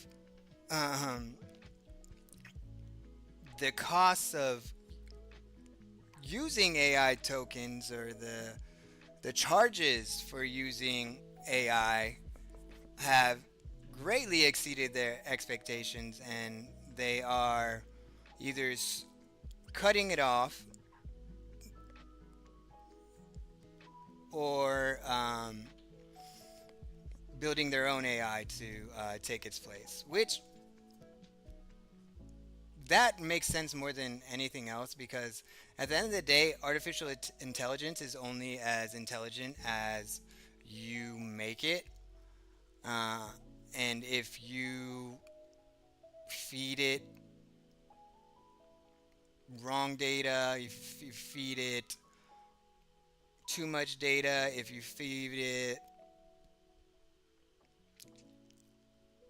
unnecessary data, they start hallucinating, they start giving you wrong answers. They start saying things like, "Oh, I can't, help you with that." I'm hoping that we see more and more of that. I think AI does have a place in this world. Like, we're definitely going to have a place for AI. AI is going to be used. The problem they're having is there is no immediate use for AI. There is no profitability from AI. So, but they've literally invested hundreds of billions of dollars into it, that they are you invest so much money into this, like, you have to go full tilt. And you're like, you can't get your money out. But people are starting to realize, and the people are fighting it. Data centers are being canceled or delayed because of the power of the people. Money. Okay, it's all, again, speculative. Again, defense and tech. How corrupt is it that you're making money off of defense and technology, and then you start a fucking war? Oh my God, you start a war with a nation that was not an imminent threat to the United States, whilst also having fucking your fingers in that fucking pot, you fucking demon. Then there's real estate. Oh my God, this shit is so infuriating. There are so many unoccupied houses in America. There are also many houses that are being taken off the market by these large investment firms like BlackRock. And so houses that used to be available for individual families to purchase, you now have to rent them. And by taking those houses off the market, in terms of houses that are for sale, well, then the houses that are still left on the market for sale, of course, the price of them has to go up. And so he's destroying everything. Everything is worse. It's all fake and stupid. It's fake, stupid, and corrupt, and he's becoming rich off of it. And his followers, who are being hurt the worst from this shit, you know what I'm saying? Some of his followers are being hurt the worst from it. They keep supporting him. Why? This is so fucking stupid. Organization has had a really lucrative real estate portfolio. His sons now run the Trump Organization. He is not currently running that. But his sons have been negotiating Trump-branded property deals all over the world. While President Trump has been in office. While President Trump has been in office. And he benefits from those deals. He profits off of those deals. So DAR Global is a global real estate company that has strong ties to literally, as a nation, elected an evil billionaire to become the president of the United States. This is sick. The Saudi government. And DAR and the Trump Organization have something like 8 deals for Trump-branded properties all over the world. As Amy points out, one of the most prominent ways the president makes money is through the sprawling Trump Organization, which, among other things, owns condos, hotels, private clubs, and lots of golf courses, including the one where I used to caddy for Epstein. It also licenses out the Trump name to fill up all that usable blank space they got on buildings and Bibles. And while during Trump's first term in 2017, his family... Bro, the fact that he's selling a Bible, could you imagine if Obama sold the Bible? Bro, could you imagine people tried to demonize Barack Obama just because he makes money going to speaking gigs, and Hillary Clinton and all of these types of presidents, right, have condemned these people, even though every president utilizes their clout after their presidency in some way to their benefit financially. I mean, everybody does that. If you have clout, then use that clout to benefit you in some way, right?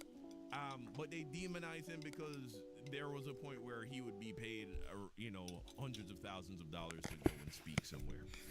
Meanwhile, Donald Trump is literally making tens of thousands times that amount of money while he's still the president. Bro, what? Promised not to make any deals in foreign countries. This time around, they threw that policy out and started minting deals for a bunch of Trump-branded developments across the Middle East. He created a meme coin in his name. It's a type of cryptocurrency. He's promoted that coin to investors who have then purchased the Trump meme coin. And as a result, there are trading fees that ultimately end up in 3 different entities that are tied to the Trump family. And some of those fees go back into Mr. Trump's trust. And what is this? That says fight, fight, fight. That is a corporate entity that is linked to the Trump family. Called fight, fight, fight. Indeed. President Trump... I mean, bro, I'm not a conspiracy theorist. I don't know if that shooting in Butler was staged, but this isn't helping that he named this fucking company to push this shit coin. Fight, fight, fight. Oh my God. Was originally pretty skeptical of cryptocurrency, and he's now a champion of crypto. Just like every other fucking... because he found out how he can make the money off of it. Crypto shill. Like Andrew Tate and all these people, they shit on crypto. They talk about how it's a scam. They talk about how you're stupid if you invest in it. And then they turn around and they make one and they sell it to you. And then you get rug pulled. He's promoted investment in crypto from the Oval Office.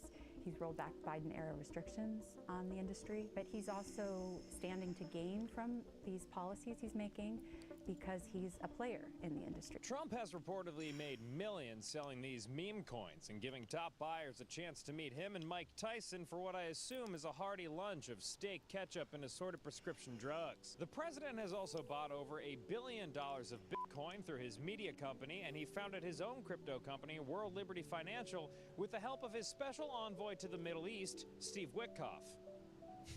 There he is. It was last May that Trump and his advisors were pushing for the sale of microchips to the UAE. That same month, the UAE negotiated with World Liberty Financial, and the UAE purchased about $2 billion worth of one of World Liberty Financial's cryptocurrencies. Same month that happened. Last May. We didn't attempt to assess if these are conflicts of interest or if these are legal. I can say that President Trump has said he's exempt from conflict of interest laws, so this is all okay. And that's true. Oh my God! And they buy this MAGA actually eats this shit up. when you're in control of the enforcement branch that would hold anyone accountable for, I'm pretty sure they're talking about the emolument clause, then yeah, you are immune from it. Also, Supreme Court said anything he does in his official capacity as president is not up for criminal charges or enforcement. So yeah, he is protected left, right, and center, you know? Well, it's not illegal. Yeah. Wow, guys, listen, if you get to fucking change the rules of the game whilst playing the game, you're gonna make it so that you win every fucking time. Conflict of interest laws that apply to government officials. When asked why he didn't keep the more stringent restrictions on the Trump organization like he had in his first term, Trump said, "I found out that nobody cared, and I'm allowed to." Wow! Which objectively is a baller thing to say. And indeed, the Trump family's ethics agreement for this term make it clear that the federal conflict of interest laws only apply to officers and employees actively working in the government, not the president. Trump also So these policies apply to people who work lower in the government, but not the guy who has the most power and influence, not the guy who can pull the most levers. That guy completely exempt from being beholden to ethical principles. Nice. points out that past presidents have maintained private commercial activities while in office, citing the famous example of George Washington's business exporting cornmeal and Thomas Jefferson keeping his nail factory and tobacco farm. And what a beautiful operation for those guys as small business owners to run those completely on their own with no extra help at all. You don't see that. I'm sorry?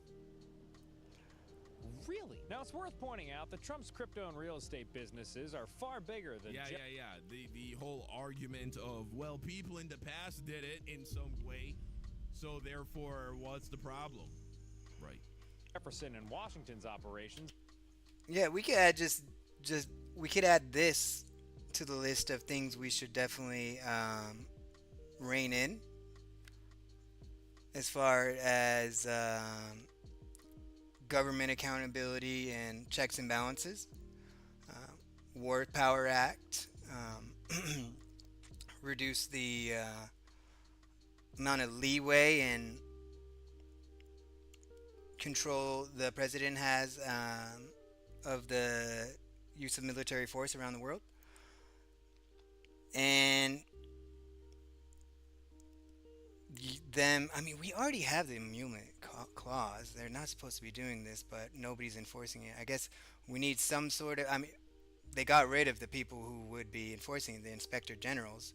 That was one of the first things they did once they got into power. I think they said that President Trump has enacted like 1,500 or 1,600 steps of Project 2025.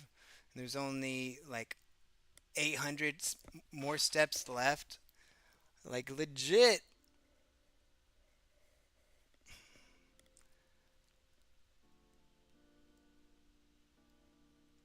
They're doing all this because nobody can stop them.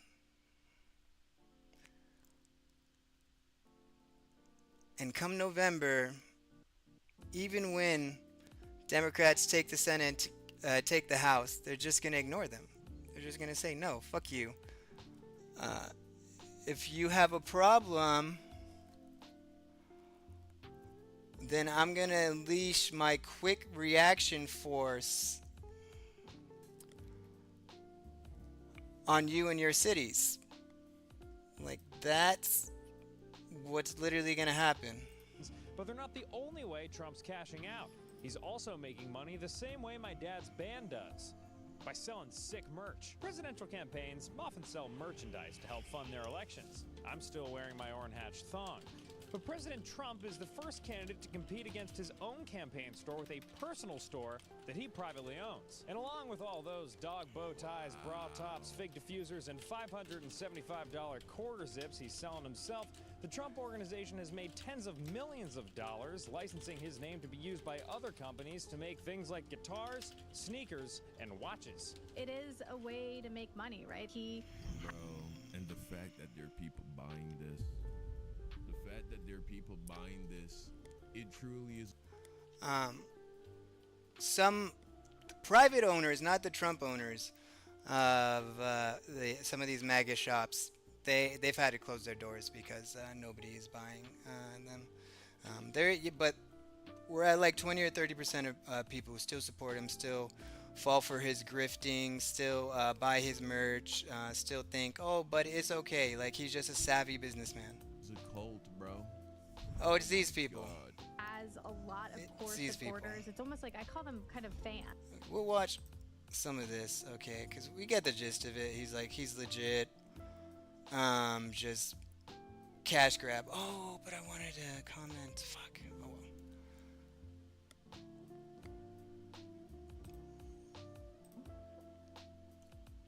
well. Was because I also saw how he reacted when he was president the last time. So it doesn't even matter if he's like a pragmatic guy or if he's not ideological, because like the outcome is still the same. Deal is in place. We won't attack ships. Once the Israelis started violating it, not letting food, they said we're only going to attack Israeli So here's ships. a question. Here's a question for you, Glenn. Are we still in conflict in Yemen?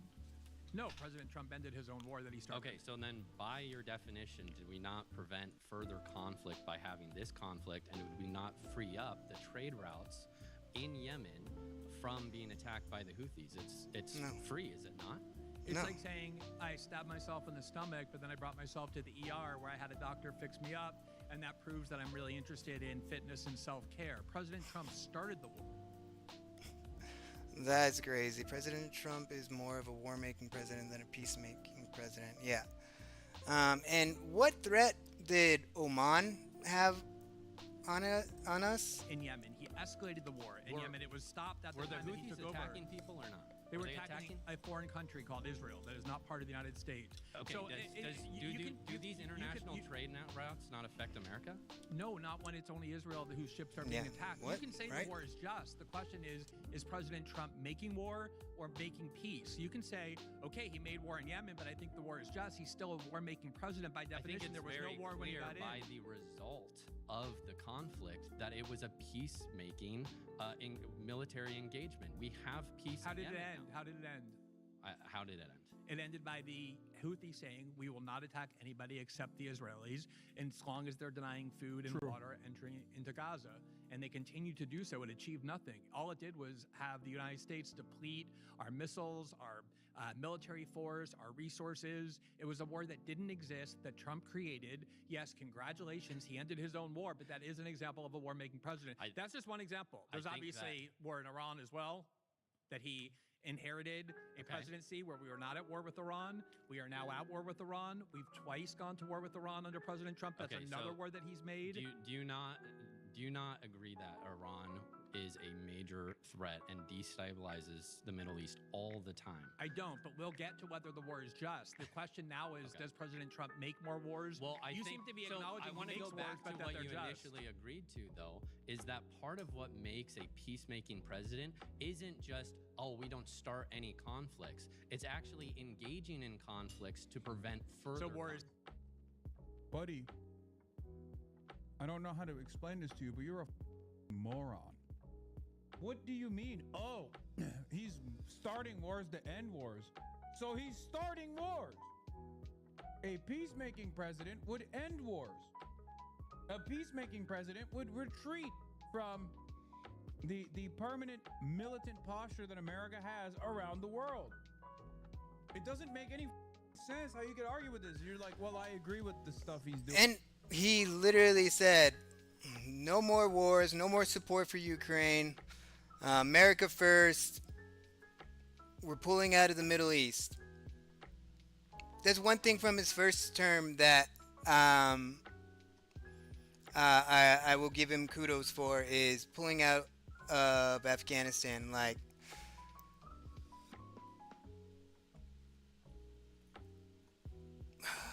definitely could have gone better. Definitely could have got a better outcome, or wish there was a better outcome for the Afghanistani people. Did kind of make it feel like we were in Afghanistan for no reason because the Taliban took over power again. But the point is that we don't want to continue to occupy a country for 20 years. We don't want to destabilize the region. We want to have diplomatic and economic discussions with these countries. Like, money is better than war. Okay, if we can all make money together, then we really don't have a reason to fight. Maybe something like that. So I'm glad we pulled out of Afghanistan. I hate what we did to Afghanistan. I hate what it is now. But that is something that he campaigned on. That after he was elected, I could say, okay, well, at least we don't have to worry about war anymore. At least we don't have to worry about spending billions of dollars to go murder people. And then in June, he goes and bombs the Iranians' nuclear facilities. Thankfully, the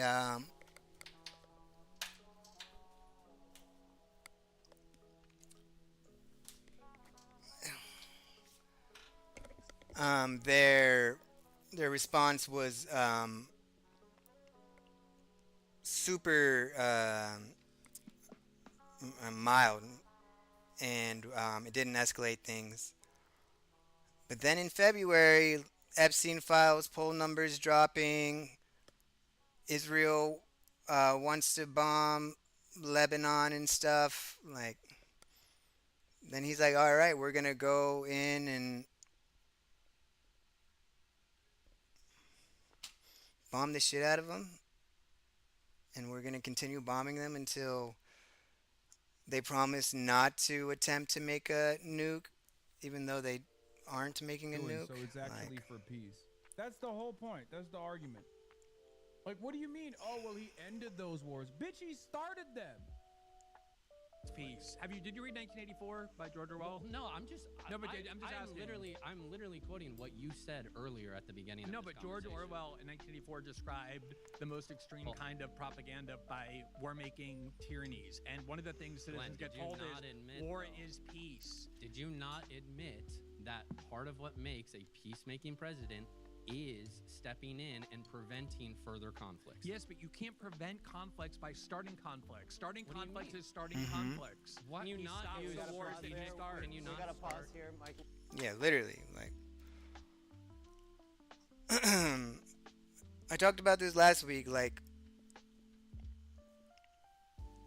if you want to argue that it's a just war, if you want to argue that we need to interject our military into a foreign conflict to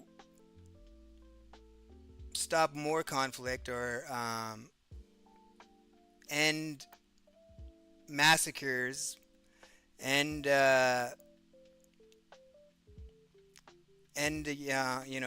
military abuses, then we would be fighting on the side of Lebanon and the Palestinians.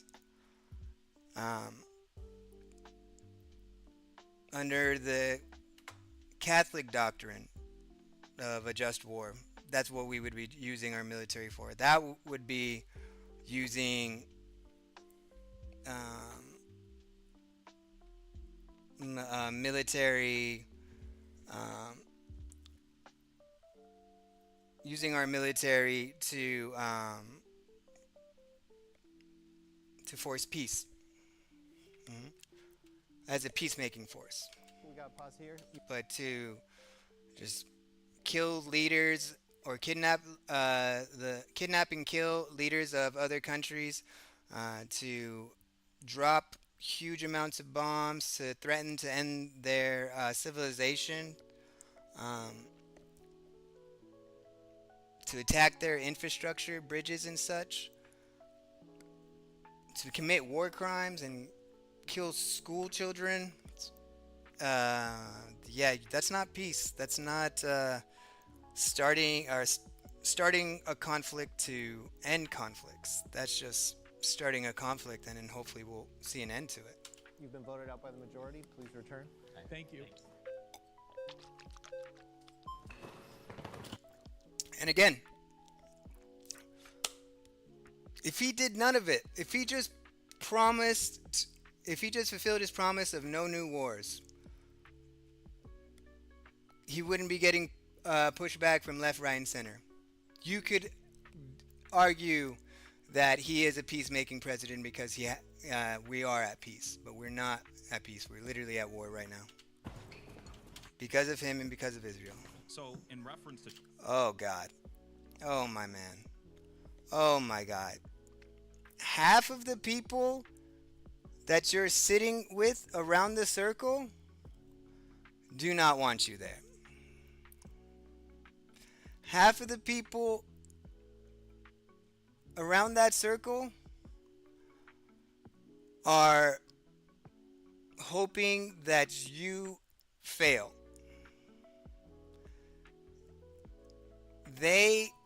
You are not somebody they want to give access to the American dream, okay? No matter how much you try and advocate for these people and their beliefs, you're just not you just don't have the fitness standards to fit in, okay? Trump being a peacemaking president or a warmongering president, let's say, for example. Let's start with the conflicts that he did indeed stop, right? For example, Pakistan, India. Pakistan nominated Trump for the Nobel Peace Prize. They said that he specifically played a big role in preventing that conflict. Well, India disagreed, but... And Pakistan is just kissing up to Trump because they want Trump to back them in case of anything that happens with India. And because, like, them and Modi, Trump and Modi, the Prime Minister of India, are like, they fought over something. I think China. Yeah, like India is moving more towards China in regards of trade treaties and stuff, and talk shit about Trump. So yeah, he's been they were using Pakistan as the mediators for this deal. I'm not sure if they still are, but yeah, they're basically using Pakistan as our like proxies or voices with Iran. Dude. Okay, I hate watching this. I just like, I remember why I don't like watching Jubilee. Because when I see people that stupid, I'm like I just don't want to be reminded that I'm living on a planet in a country where people are this dumb. Because it's a very sad reminder. Yeah, exactly. I was trying to watch a debate between what the fuck is his name? I don't even remember his name, but he couldn't open a pickle jar. He's misogynist. And then the woman opened the pickle jar for him. Talks about conservative values and, you know, getting married, having kids and stuff, but he's married to a divorcee, taking care of 3 kids that aren't his. Like, yeah, he's like an open Christian nationalist, okay? I was listening to him, and he was a former host on Alex Jones's show. He's since left them because of, I think, Israel. And he started his own podcast, but he's still right-wing. He's just not a supporter of Trump anymore. Definitely anti-Israel, and I guess you could say America first.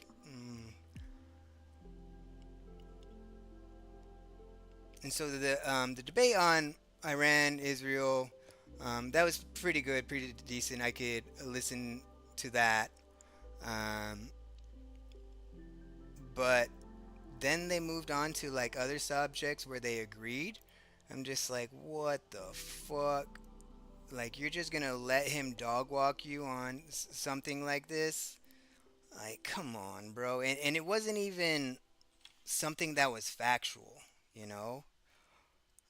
Or he was saying something like, oh yeah, I wanted to arrest. He hasn't arrested anybody. He's like, oh, you don't even know what the DOJ has planned right now. It's like, bro, like, they're going after Jim Comey for writing 8647 in the sand, you know, with seashells.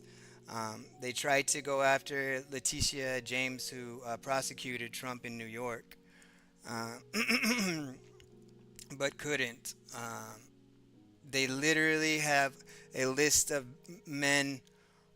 They have videos and photos of men abusing girls and women. And 2 people were charged and convicted of those crimes. They're talking about letting out the only person currently in prison for those crimes. It's like, come on, bro. Be so fucking for real. Be so for real. It's okay to say this isn't right. Tim Dillon is at that point. He's like, he's done with the psyop. He's not part of the Epstein class anymore. Reminder that every time Trump comes out and says, I ended 9 wars, and we're all laughing around, we're like, haha, who believes this shit? Like, there are people who are eating that garbage up. There are people who are tuning in. Yeah, I think like 2 days ago, this guy was like, Trump ended the Iran war last week. I was like, okay. And then I sent him a tweet. It was like, looks like we're preparing to bomb them again. And we did. Going, oh my God, that's my president. He ended 9 wars. You can't even say these guys needed lobotomy. They have They've lobotomized themselves, yeah. They're just a cuck for this president. And that's part of why I'm just here talking shit. It was like, I'm hoping that one day I strike a nerve and they Google something and find out the truth, and they're like, all right, I'm out. And that is happening. It's just not as fast as we can hope. Man. They have purposely and willingly lobotomized themselves. That's why they agree with this worldview. That's why they repeat these kinds of talking points. You can only feel this way and talk this way and act this way if you have already been lobotomized. Pakistan, regardless, said that he played a key role in preventing it. We had Thailand versus Cambodia also break out. Cambodia nominated Trump for the Nobel Peace Prize and also said that he prevented that conflict. I'd also say in reference to Venezuela. Oh my Jesus. Obviously, no one thinks that Maduro was good there. The tyranny was crazy.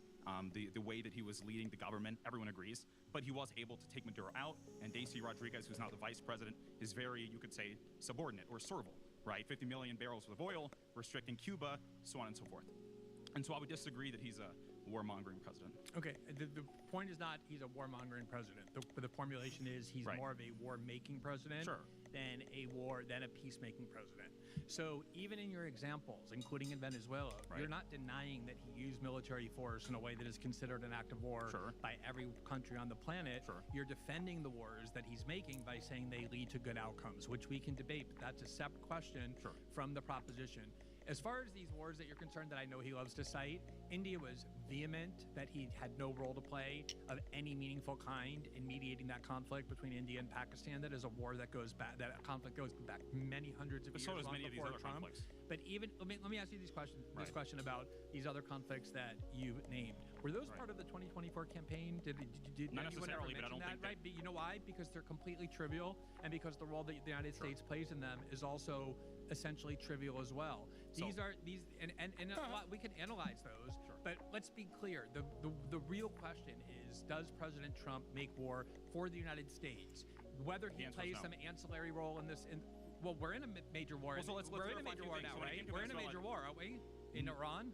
I mean, sure, we're in a conflict, but I don't think this is where you actually got it wrong. Is it a war?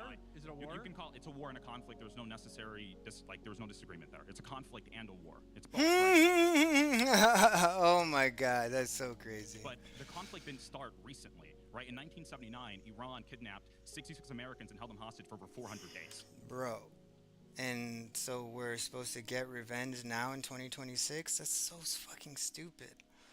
That's so stupid. Right? So why did they do that? Happened because they're anti-Western. But hold on, just let me finish this. So the conflict with Iran, or our issues with Iran, in reference to specifically the Islamic Republic, started more there. In 1982, 3 years later specifically, there was the Beirut barracks bombing, which I'm sure you're familiar with, where 242 Americans were killed in Beirut. They were there as a peacekeeping force, actually. And guess who specifically? I believe in 2002, a federal judge actually ruled that Iran supplied Hezbollah and gave them intelligence to kill 242 Americans. On top of that, I believe in Venezuela they have the Quds Force as well that is there. They fund three main terror groups. According to the FDD, they spent about $16 billion doing so, right? Hezbollah, the Houthis in Yemen, and by the way, the last guy, you were also wrong. $200 billion worth of economic damage in reference to the Red Sea, where 1/10 of trade goes through. Were we at war with Iran when President Trump was inaugurated? No, we weren't directly in. Are we at war now? Right, so so he started a war. Yeah.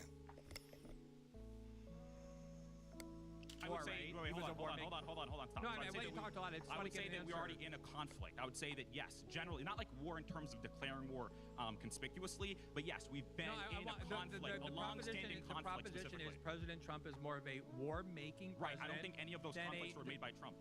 That's where you're wrong. India and Pakistan were in conflict prior to the war that you mentioned, right? We were in conflict with Iran. Exactly. There are a lot of people who are there are a lot of countries that are in conflict with one another. Right. I've lived in this country for 35, I think going on 36 years now. I have never felt threatened by Iran. They're not all at war. Most of them are not at war. The United States became in a war with Iran when Israel and the United States announced that they were attacking Iran and started a war with Iran. Of course there's conflicts. There's conflicts between Brazil and Argentina. Sure. There's conflicts between Peru and Uruguay. There's conflicts you're being vague. I'm being very specific. I'm talking about There's a difference between smaller conflicts or like a general conflict that's going on for a long time and like a large-scale war and even like, for example, small military engagements. Like, for example, Midnight Hammer. I mean, if we were just not in the vicinity, if we were just not in the country surrounding Iran, if we were not supporting Israel in their forever wars, we wouldn't be in conflict with Iran or any of those countries. Like, what the fuck is he getting at? They're twisting themselves into a pretzel to defend, oh, it's a conflict, but it's not a conflict. It's a war, but it's not a war. Like, what the fuck? We bombed Natanz, Fordow, and Isfahan. We're more... It's a war, but they started it in 1979. It's like, okay, well then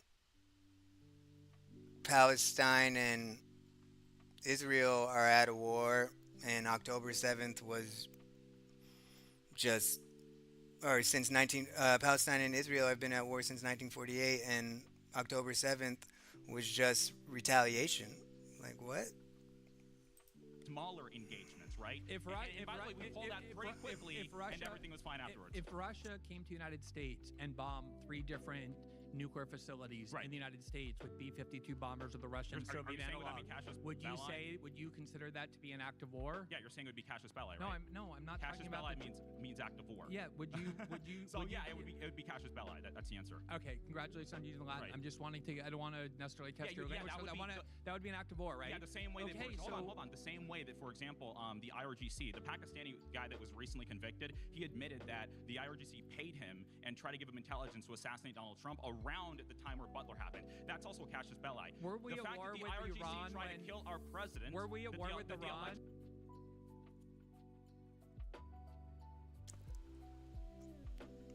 Trump wasn't our president at the time. He was former president, and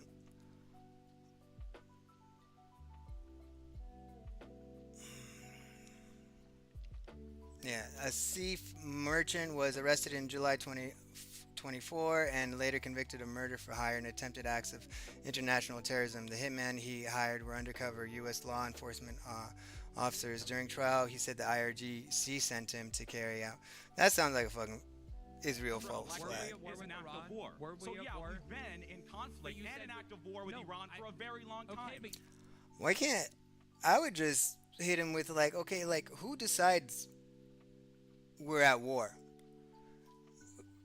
This lady is so Botoxed up. She can't even show him. I don't even know what emotion she's showing right now. Is she fucking happy, sad, content? And it's funny that you're not mentioning the fact that 242. What are they clapping about? What gotcha has he gotten?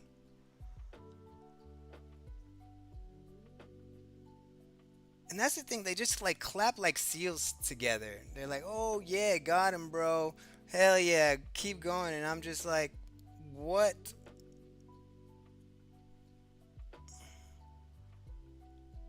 What is there that you're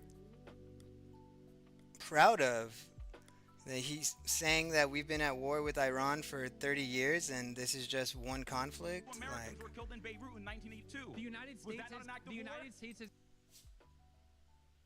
Is Beirut the United States? killed countries throughout the Middle East. You know what President Reagan did in response to that? He said the reason this happened is because we have a military base in Lebanon where we shouldn't be, and he withdrew those troops. That's because he knew that the reason we were being attacked was because we were interfering in that region. Yeah, we were there the as a reason peacekeeping that force from Iran the took UN. over and the embassy was because we had overthrown their democratically elected government. Oh my God, he's cooking. Oh my God, this is why I said it's so wonderful to have Glenn Greenwald do this. Like, this is one of those things where he's the best at. He's the best at this. In 1953 and imposed a savage, brutal tyranny on them that ruled that country from 1953 until the revolution in 1979. Sure. But these are all historically interesting points That's that we could talk actually about with the justification. No, it's not wrong. The point is, I asked you earlier, was the United States at war with Iran? The answer is yes. But you said no. Mhm. And It's no spine. Depends on how you're No fighting spine. war. It depends on how you're defining war. And in our country, Congress declares war, not the President of the United States, because we never wanted to have an executive branch with so much power and impunity that they cannot be reined in by the people, by Congress. Also, I think Glenn could have pivoted to okay, I'm not conceding the point that we've been at war with Iran for 30 years. I'm not conceding that point, okay? But we'll entertain this for a little bit, for you and for the audience. We're going to entertain this and just say that, okay, he didn't start it. It's just an additional conflict because he wants peace, okay? The goal is peace. The goal is Strait of Hormuz open, Iran not having a nuclear weapon or not rebuilding their nuclear program. Like, that's basically the goal. Some of the goals for peace. Why is it taking so long? He said 2 to 3 weeks, then it was 4 weeks, then it was 8 weeks. How many weeks has it been? How many weeks since the war with Iran started? 13 weeks. It's been 13 weeks, so I would say, when do we get peace? When do we get lower gas prices? When is the Art of the Deal president gonna get a deal done so we aren't at war anymore? You don't know? Okay, so we're at war and we don't have peace. Even if I conceded that this war has been going on for 30 years. I said he's making more war and not making peace. Okay. He hasn't made a peace deal. We're still exchanging shots between each other. When do we get peace? It's like he can make peace deals for all these other countries that you mentioned. He can make fake peace deals too. Like I'm not conceding that point, but we'll play with your logic. He can make it for other countries, but for us, he can't. Why? Because of Israel. Okay. I am gonna. I'll just make it to 4 hours. Fuck, 6 more minutes. Term conflict. But let me hold on. The point is, we were not at war, as you said the first time when I asked you, with Iran when President Trump took off. He's the only person who's making people actually respond to the prompt instead of just spouting their bullshit. I mean, there are young people supporting this. I mean, these are paid. These are paid people, so it's not the same as like, you know, a random guy that you find in the wild. But I'm sure there's some young people who are dumb enough. This guy is at least like halfway competent. He's like halfway intelligent. Like he knows certain facts. He's not. Yeah, the Trump supporter. He's I think he has a YouTube, and he's definitely active on Twitter and stuff like that. So he definitely has the